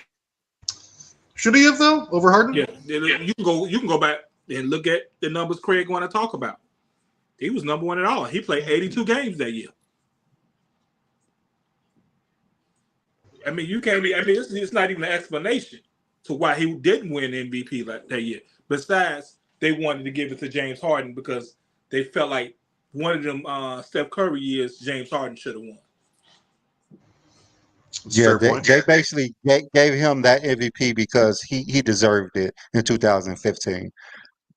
That's one of the main reasons he got that MVP that year. But I know. I mean, Jordan was robbed. Jordan was robbed in 89 and 90 of MVP, right? Dude, I mean, Jordan and LeBron should have had more MVPs. Period. Yeah, but still going by NBA awards. Like still going by NBA awards, LeBron has more NBA awards than Michael Jordan. LeBron has more points than Michael Jordan. LeBron has more rebounds than Michael Jordan. More assists, more All NBA teams, more All NBA first teams, more All-Star games. Like LeBron has a lot more over Jordan than Jordan has over him. And what LeBron has over Jordan is for a career to playing seasons played. It's what due Jordan to his NBA career. What Jordan has over LeBron has to do with particular achievements, not because you played this many seasons. Achievements. LeBron has more awards than Michael Jordan, NBA awards. Like, he got more Player of the Month awards. Yes, we get it. He has more NBA awards. I don't care about what you guys talk about. NBA awards. Let's get specific. NBA awards. He got more of those too. Specific. He has more of those too. More Player of the Month awards. That's he has more of those too. He has more of those too. But we also pretend like LeBron just has more stats better than Jordan. LeBron's stats has been better than Jordan for the last 5 years. I mean, who else start this year? I mean, what argument are you making with stats with LeBron? I don't understand this argument you're trying to make, Travis. Because if you go, I don't understand the argument you're trying to make. Does he have more points per game? Stats. He has more points, more steals. He was better when he retired a Bull. He was shooting a higher percentage than LeBron. Again, and that was career. Who shoots a higher percentage? For an NBA career, who shoots a higher percentage? LeBron by 0.5%. Thank you. That's all I have to say. LeBron James shoots a higher percentage. So 3-point percentage. Effective field goal percentage. Shoot percent. Like it's LeBron James. It's LeBron James. So did LeBron James pass Jordan in year 16 or 15 in scoring? Repeat that. What year did 16. LeBron James pass Jordan? 16. And how many seasons Jordan played? 15. 15. Exactly. What about do you know why? Because he. What about do you know why? Because he did more than just shoot the ball. Those assists. He generated way more points than Michael Jordan on the court. And he took away more. He had the most steals. He had more steals at the time. You realize he passed. Yeah, he has more steals. He has more steals. He had Who has more rebounds? Who has more assists? Who generated more points? He took 1,200 less shots when he passed Jordan in points. Simple as that. We're not gonna erase LeBron James' years because Michael Jordan decided to quit he's all those times for a reason. Because Michael Jordan decided to quit all those times. We're not going to erase those years from LeBron James. LeBron James has way more stuff over Michael Jordan. But it didn't translate to more championships. That's what we're saying. It translated to more titles than anybody. No, it did not. More finals MVPs than anybody. More MVPs than anybody in his era. That's what it translated to. He don't have more. He don't have more championships than Steph Curry. Do he have? Do Steph Curry has 5 titles? LeBron don't either. So are you saying? So who has more than 4 titles? I'm sorry, say it again. Who has more than 4 titles since LeBron came in the league? Nobody. Just Steph has 4. All right, then. So he has more than anybody since he came in the league. He beat him more times than he beat Steph. Okay, he has more finals MVP than anybody came win his era. He has more MVPs, and he's an all-time leading scorer. LeBron got 4, right? Got 4 MVPs, right? And he's top 5 in points and assists of all time. Now it's all time. Before everything else is of his era, but now it's all time because that benefits you. And of all time, in his era, he's been to more finals. No one's won more than him. More finals MVPs. What LeBron James has done in his era is more than anybody has done. In this era. Just like Michael Jordan doesn't have the most titles. Just like Michael Jordan don't have the most titles, but he has the most in his era. Yes. Same things goes. Yeah, but nobody else. Nobody else want. Listen, what we're saying is LeBron lost 4 championships to somebody. Somebody else is tied with him that played in his same timeline, his same prime timeline. Another guy was pretty good and won 4 championships. 3 of those were against you. That should I have a question. And that should kill your whole competition argument because no one got Steph in top 10 and he beat LeBron 3 times in the finals. No one puts him in the top 10. That's because Steph Curry was never the best player on the court on his team versus LeBron. That's probably why people don't have him there. That's why people don't have him there. 3 times in the playoffs, they don't have Isaiah top 10. Yeah. Are we gonna say Isaiah's better than Jordan? Isaiah who? Okay. Thank you. Exactly. I forgot. That's all I needed to know. I forgot. You probably wasn't born when Isaiah Thomas was playing. Cut it out, man. I don't know no fucking Isaiah. Even the book of Isaiah, that's no fucking better than Michael Jordan. That's why I said who you talking about. So why are you talking about Steph Curry's the same as LeBron James then? Because you said he beat LeBron more. You said he beat LeBron more, right? You said who has more? You said who has 4 championships just like him? I said Steph Curry has 4 championships. He's won in the same era as LeBron James. So He has didn't have won to 2 He's never explain. won as more. Just like Scottie Pippen has 6 titles. Yeah. No one says that he's a better winner than Because Michael on that Jordan. team, he wasn't the leader. He wasn't the MVP at any of those Steph finals. Curry wasn't the best player on his team. No. He didn't win one Finals MVP while he beat LeBron. Not one time did he win Finals MVP. No, but it wasn't like he was putting up 10 points and 4 fucking assists. Not one time did he win Finals MVP. That means he wasn't the best player on his team. Well, that means LeBron wasn't the best neither, because that nigga lost. If he ain't get the award, if you say Steph ain't get the award and they won, he not the best. But you're gonna say LeBron ain't win the game or get the award, you're gonna say he is the best. Now I don't know what the fuck to say. I guess we just He's the best in what? He's the best in what? It can't be anything because he didn't win a Finals MVP. He didn't win one either. Oh yeah, he did one. I'm sorry, he did win 16. I take that back. He won 16. Gentlemen, it's almost noon. I got to bounce. You guys are awesome, though. Another fun day. All right, Travis. Yeah. Much love to everyone. Go enjoy some football. Yo, enjoy your Sunday, bro. Hey, you as well, guys. Have a good one. All right, Steve. Oh, y'all ain't gonna double team me, goddammit. I mean, like, Aaron, like, have you ever had this much pushback on Jordan being the GOAT before? Oh, nope. I just inhaled the chronic. Oh, Lord, my nigga. Okay. You hear me? Yeah. You got some people. Like I said, I don't think LeBron's fucking. I think LeBron's fucking great. That's why I said I don't want him passing the fucking ball. You that fucking good. I think you could make them fucking baskets, LeBron. You're that nigga. You're not gonna tell me you're not that nigga. I don't care about nobody else in that court. LeBron, you are that nigga. I want you to take us home. If you get me to the fucking promised land, finish it off. Don't give it to this motherfucker over here because I'm always saying, damn, what if my man would have took it? I can live with saying, LeBron missed it. That's the best fucking player. I'm going to live with that. Then somebody else in the fucking corner missed it because I can't get that back. I can live with LeBron. So who had the most game winning shots in the playoffs of all time? I saw a stat where it was LeBron, but they used like one shot. Okay. Listen. It's LeBron. But the stat I saw was they only used one shot per season with Jordan. So they had 15 shots, one from each year, some shit like that, compared to LeBron's totality. No, LeBron has the most game winners in playoff history and the most buzzer beater winners in playoff history. So LeBron James has taken and made those shots. No, remember our point. At a higher percentage. Remember the point I made earlier, right? And this is the big thing. I don't think y'all want to admit it. Is that the moment you could say LeBron had all these buzzer beaters? You could say he had 9, and a motherfucker might not be able to name none of them. But Jordan shits came in big moments when he hit that one in game. What big moments have Jordan came in? He has hit the game winner to win the championship in Utah. He had hit the game winner in game. That's one. He hit the game winner in game 1 and the 97 finals. He has the shot versus the Cleveland Cavaliers. That's first round. You can't count that. You No. He's total. So he has 3 that you remember, right? I'm saying moments. You have 3 that you remember. Say it again. You have 3 that I'm saying you remember, right? He hit way more than I'm saying the moments. I'm bringing up the moments. He had clutch baskets versus Utah, the flu game.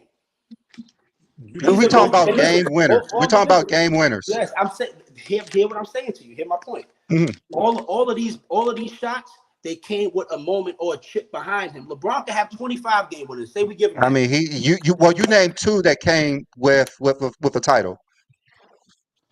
I mean, he got 90. He got 92. He was clutch there. But what game winner did he hit in 92? You just saying years. What game winner did he hit in 92?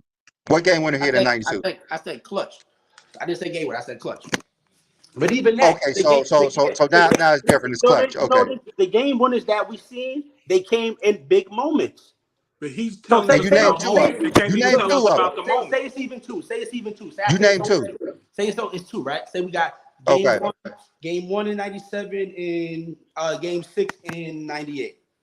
Right? Okay. Moments, because it's not the norm to have buzzer beaters in big moments like that. That's fair to say, right? You got to get to that moment to even get to that moment. You feel what I'm saying? All these moments I'm talking about came with a title. That's the only problem. That's the only thing that's fucking LeBron up. Is all these. Okay. So you named two of them. You named two, right? Are we correct? Okay. All right. That's a lot to hit All right. to hit 2 game-winning shots All right. in a championship series. That's a lot. Okay. Okay. So are you saying LeBron James shot over Kawhi Leonard with 20 seconds left in Game 7 of the Finals? Is that a clutch shot? I would say that's clutch. That's clutch. I wouldn't say buzzer beater. That's clutch though. That's a clutch shot. Jordan, you didn't name one Jordan buzzer beater in the Finals, did you? I did. I named two. He named one because there was only one buzzer beater. I said 97. I said 97 Game 1 when he crossed Byron Russell and hit the jump shot on the left wing. That wasn't a buzzer beater. By buzzer beaters, that wasn't a buzzer beater. Yes, that wasn't the end of the game. Got the ball back. B-Lee, that's the end of the game because I don't know what you're talking about. Utah actually got the ball back. You know that, right? That's not considered a buzzer beater. No, that's not a buzzer beater. All right. If you want to say buzzer beater against Utah, it's not a buzzer beater. Buzzer beater means at the buzzer. That was a buzzer beater. We say. So you named one. That was you named one. Yeah, Game 1. So you named one. Yeah. So one buzzer beater just makes Michael Jordan a better player. So one buzzer beater makes Jordan the greatest. It's all of these. It's all of the buzzer beaters, whether they in the championship round or the playoff round, they followed up with a championship. But you only named one. The Cleveland one didn't follow up with it. No, that one again. That was something that got him over the hump. That was the get me over the hump. You know something? You double talk. I mean, but you said all the Michael Jordan buzzer beaters led to a title, but you only named one. No, I'm saying they were big moments. So again, LeBron, like for example, LeBron having that 2018 run, that was an amazing fucking run. But the reason most people won't remember it is because he didn't win a chip. So when you talk about everybody remembers it. Everyone talks about it. But it's not again. But it's not niggas to say, yo, but you didn't win, so it don't hold the same weight. Y'all know that. Unless y'all just being assholes. LeBron James has won 4 other titles. Like, I don't understand what you're saying. You're saying LeBron James moments don't matter, but he won. All these things he won 4. So all the shit I'm saying, Jordan won 6. So it's still I'm trumping that. I got something that's trumping that.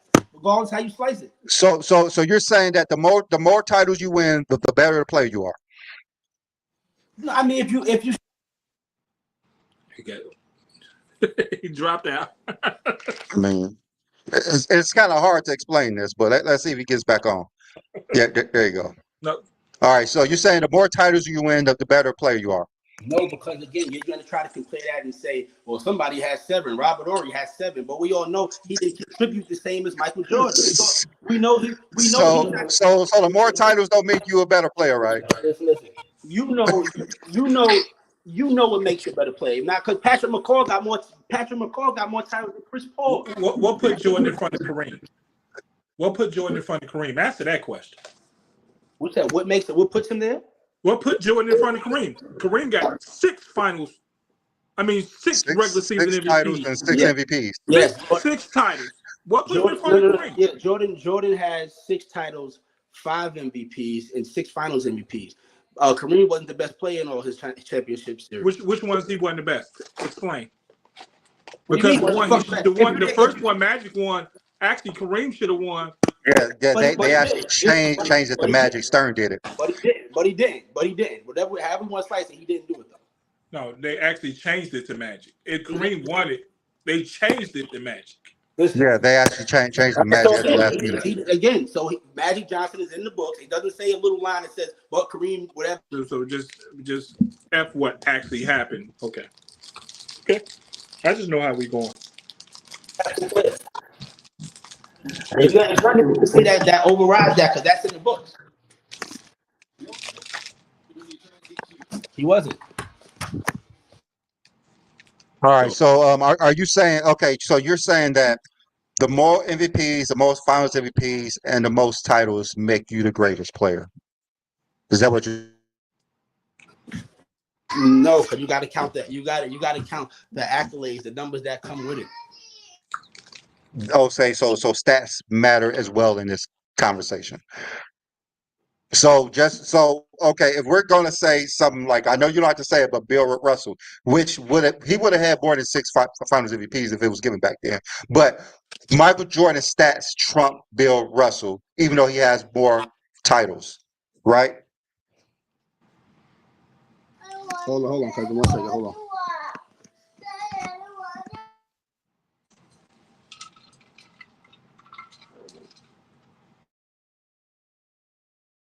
Can you guys be quiet in there? Kal-El, be quiet.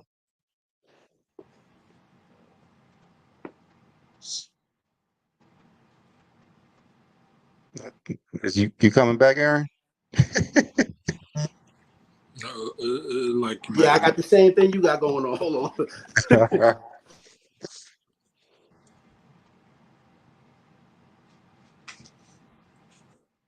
No, I just didn't. I mean, I didn't understand what put him in front of Kareem.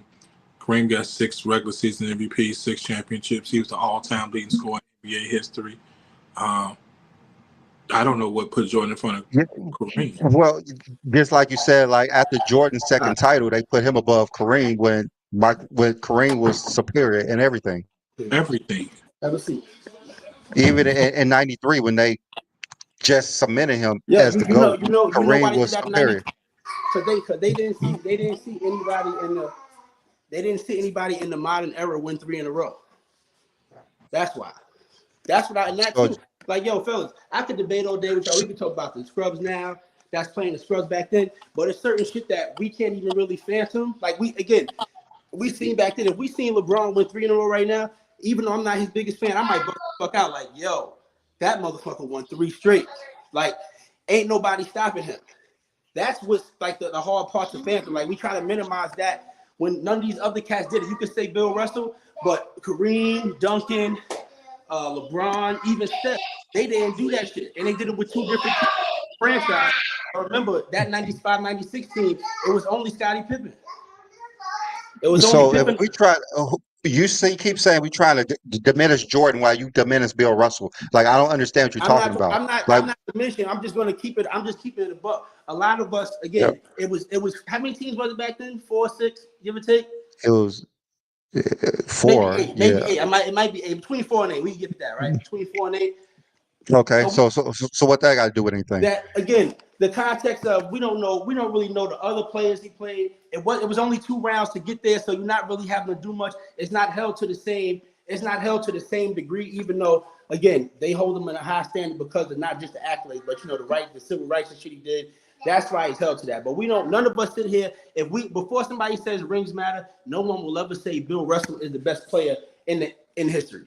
If I don't say nothing about rings, nobody brings up Bill Russell because nobody in their right mind would ever say Bill Russell better than LeBron James. Nobody says Bill Russell better than Kareem. Shit, you might not say Bill Russell better than Magic. I mean, a lot of people has Bill Russell as the greatest, and the reason people bring him up because they make this false narrative that Michael Jordan won the most rings of all time, which is not true, and that's Bill Russell. No, that's why Bill Russell is brought up. We can say he hasn't lost when we say the 6. We're saying somebody went undefeated and at doing that. We're not saying he won the most. We're just saying that somebody did it and didn't lose while doing it with more games and more teams. That's all we're saying. I'm saying, nigga, what he did and get 11 chips, that shit is amazing. I'm not knocking it. But when you factor in those variables of more teams, more players, more rounds, when you have an opportunity to lose, it's different. We got to keep it above. It's harder when you're playing with less teams. No, it's easier if you play with more teams. No, everybody there. Hold on, cousin. I gotta sit her down.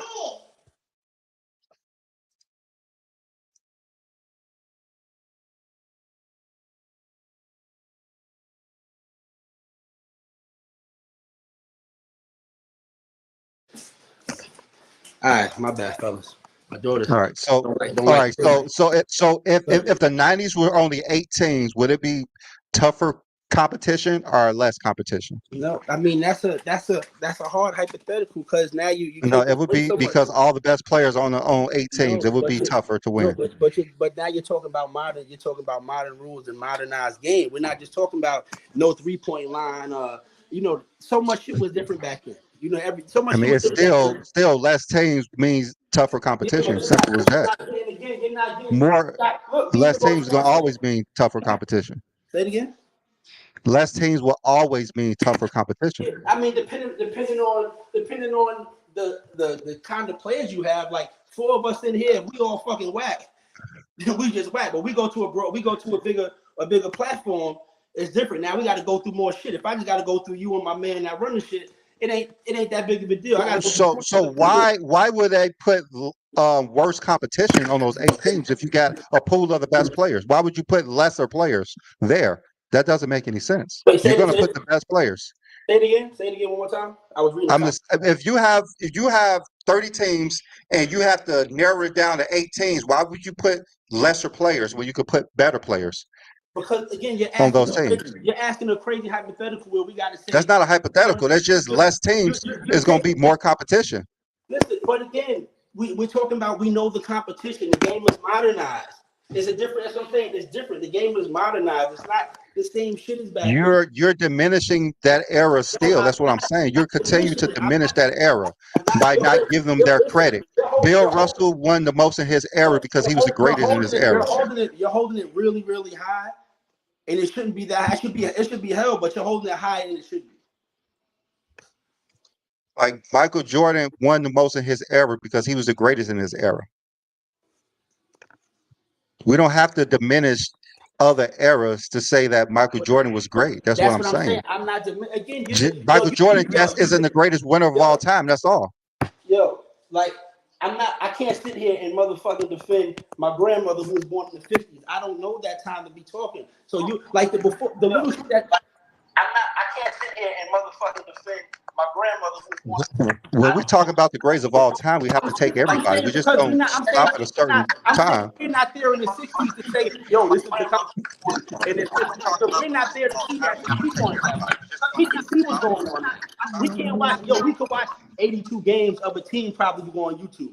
We can't. I mean, no one was watching 82 games of everybody in the 90s. No, what I'm saying is we have more access now to see more shit. Now, we didn't have that in the 90s and the 80s. We didn't have that in the 80s and the 90s. You can see more games than you can see back in the fucking 60s.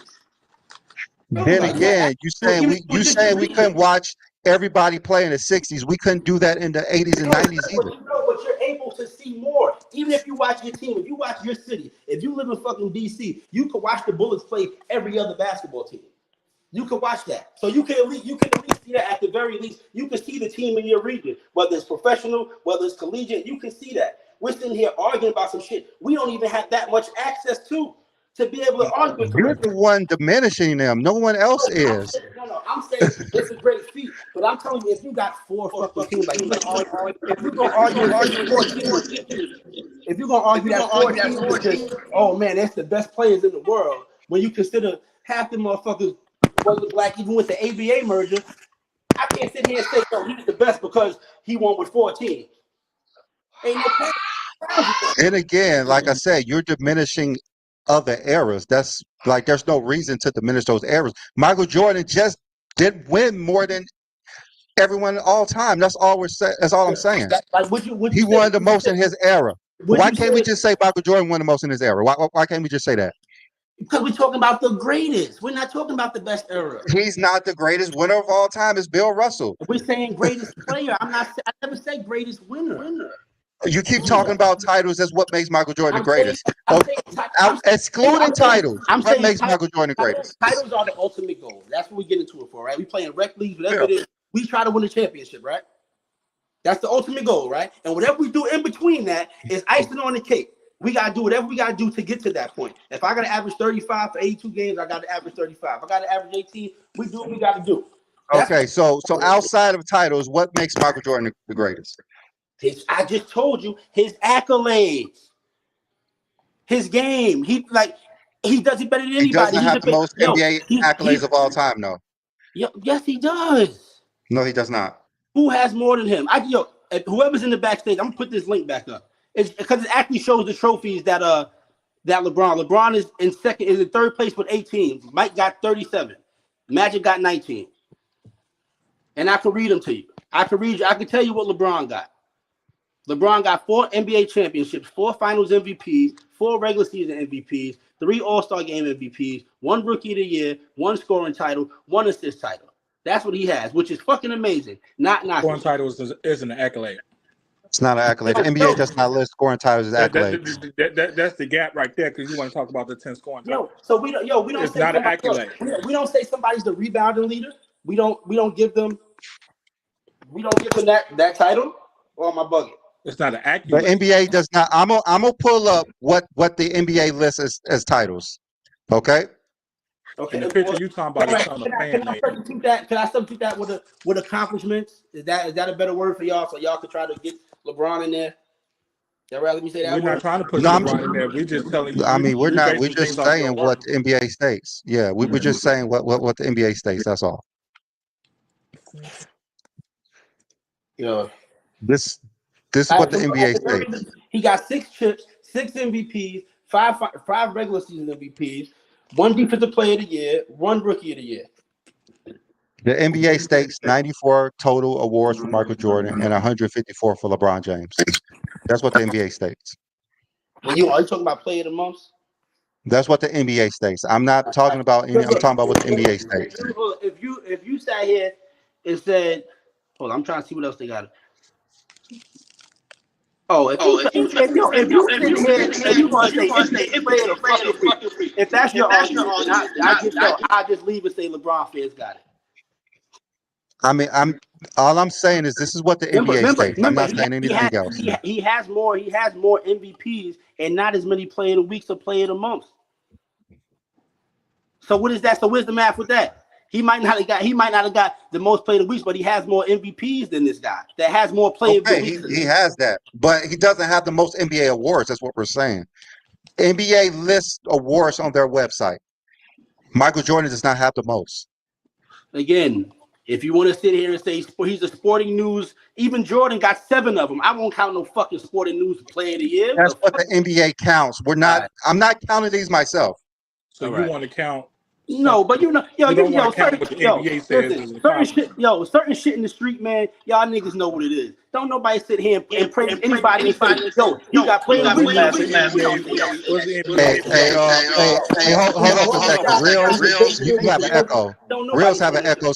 So I'm gonna let Reels come in and talk. So we can't talk when he's talking because something's wrong with StreamYard and Android phone. So Reels, go ahead and say what you gotta say. Salute to the panel. Salute to the host. No shade to the old era, man, but there was a lot of rim running and a lot of hacking and a lot of undisciplined defense that got credit for being hard-nosed and toughness and all of that, when there's plenty of hard-nosed and toughness players of the 2000s, 2010s that you can clearly replace with all those plumbers way back in the day. I mean, you can take it as an opinion. You can take it as what you want to. We know it's the truth. It's no shade. Like, sometimes as people, we got to stop being so sensitive and stop taking things as shade or taking things as offensive and take it as the truth. You know what I mean? It's a grain of salt come with a grain of pepper before you get to cooking. So you always got to have the salt to go with the pepper. That's just how I look at things, as a yin and a yang. Jordan was, of course, the most dominant player of the 90s. It's not a lot of anomalies like, the expansion, watering things down. Recently, I seen on another channel, Jordan kind of put himself out there in a statement where he was kind of begging and kind of wanting to trade. Everybody said he just stayed down for the cause. He never wanted to trade. Yes, he did. Kobe went on the radio. He wanted to trade. I mean, everybody have their emotions, and when they lose, they up and downs. These legends, we just got to appreciate them while we here and try to judge what they do on the floor and not try to take everything too out of context. And when you just take the totality of a person's resume and their career, finals MVPs, trips to the finals, dominance every year in your conference, just being all around great on both ends, is LeBron James, hands down, man. It's no competition. He broke the all-time scoring record on a fadeaway jumper, man. In the post, man. Stop playing with me. Kareem took the ball and he handed it to him, man. That tall man said, here you go. You got it, man. You got it. You got it. You got to respect it, bro. He ain't even a scorer, and he got the all-time scoring record. He's still going. 32 double-double, man. He just dominated KD, bro. He just keep dominating, bro. And it's just a testament to his greatness. You just got to respect it while it's still here. Steph Curry, respect it while it's still here. A lot of great ones. We just got to respect it. But KD overrated, man. That's all I can truly tell y'all. The dude is overrated, bro. Look how old LeBron is, and he dominated him. The Rockets, great team. That's another team to watch out for. But when it comes to this Jordan and LeBron debate, you going to have the guys that love the 90s. They're gonna stick with Jordan. You got the guys that love the 90s and still do their research and see the evolution and can appreciate what the 90s and the 80s brung, but know that the 2000s and 2010s is the greatest era we've seen in the last 20, 25 years. Anywhere in the 2000s, early 2000s, all the way to now, it's just too great, bro.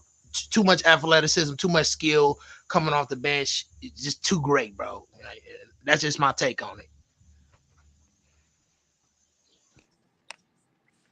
I think you was Good completely take. right. Good take.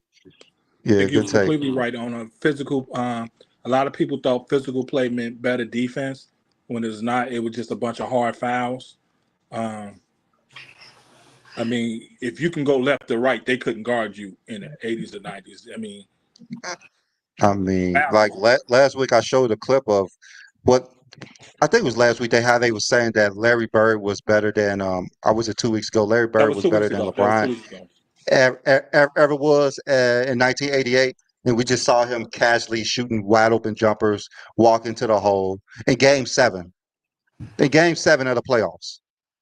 Like that's the type of defense they played back then. So all this narrative that hand checking would limit LeBron James, but imagine LeBron James hand checking on defense. No one will be able to score. But man, good for everybody showing up. It's getting kind of late. We've been past 3 hours. I'm about to go head off here and All right. feed Hey, these can I kids. ask you one question Thanks, before you Brandon. go? Somebody said in the All chat. right. Who got Go player ahead, of the Eric. week this week? I don't even know. That's because the shit don't matter to us. We don't keep up with shit like that. We wait for the end of the year to see what the real money is. We don't worry about Okay. the player of the week. Who got MVP in 1977? Not sure. All right then. Okay. All right. That's up to All right. All right. Let's go ahead and end the show, guys. All right. I'll see you guys back next weekend. All right.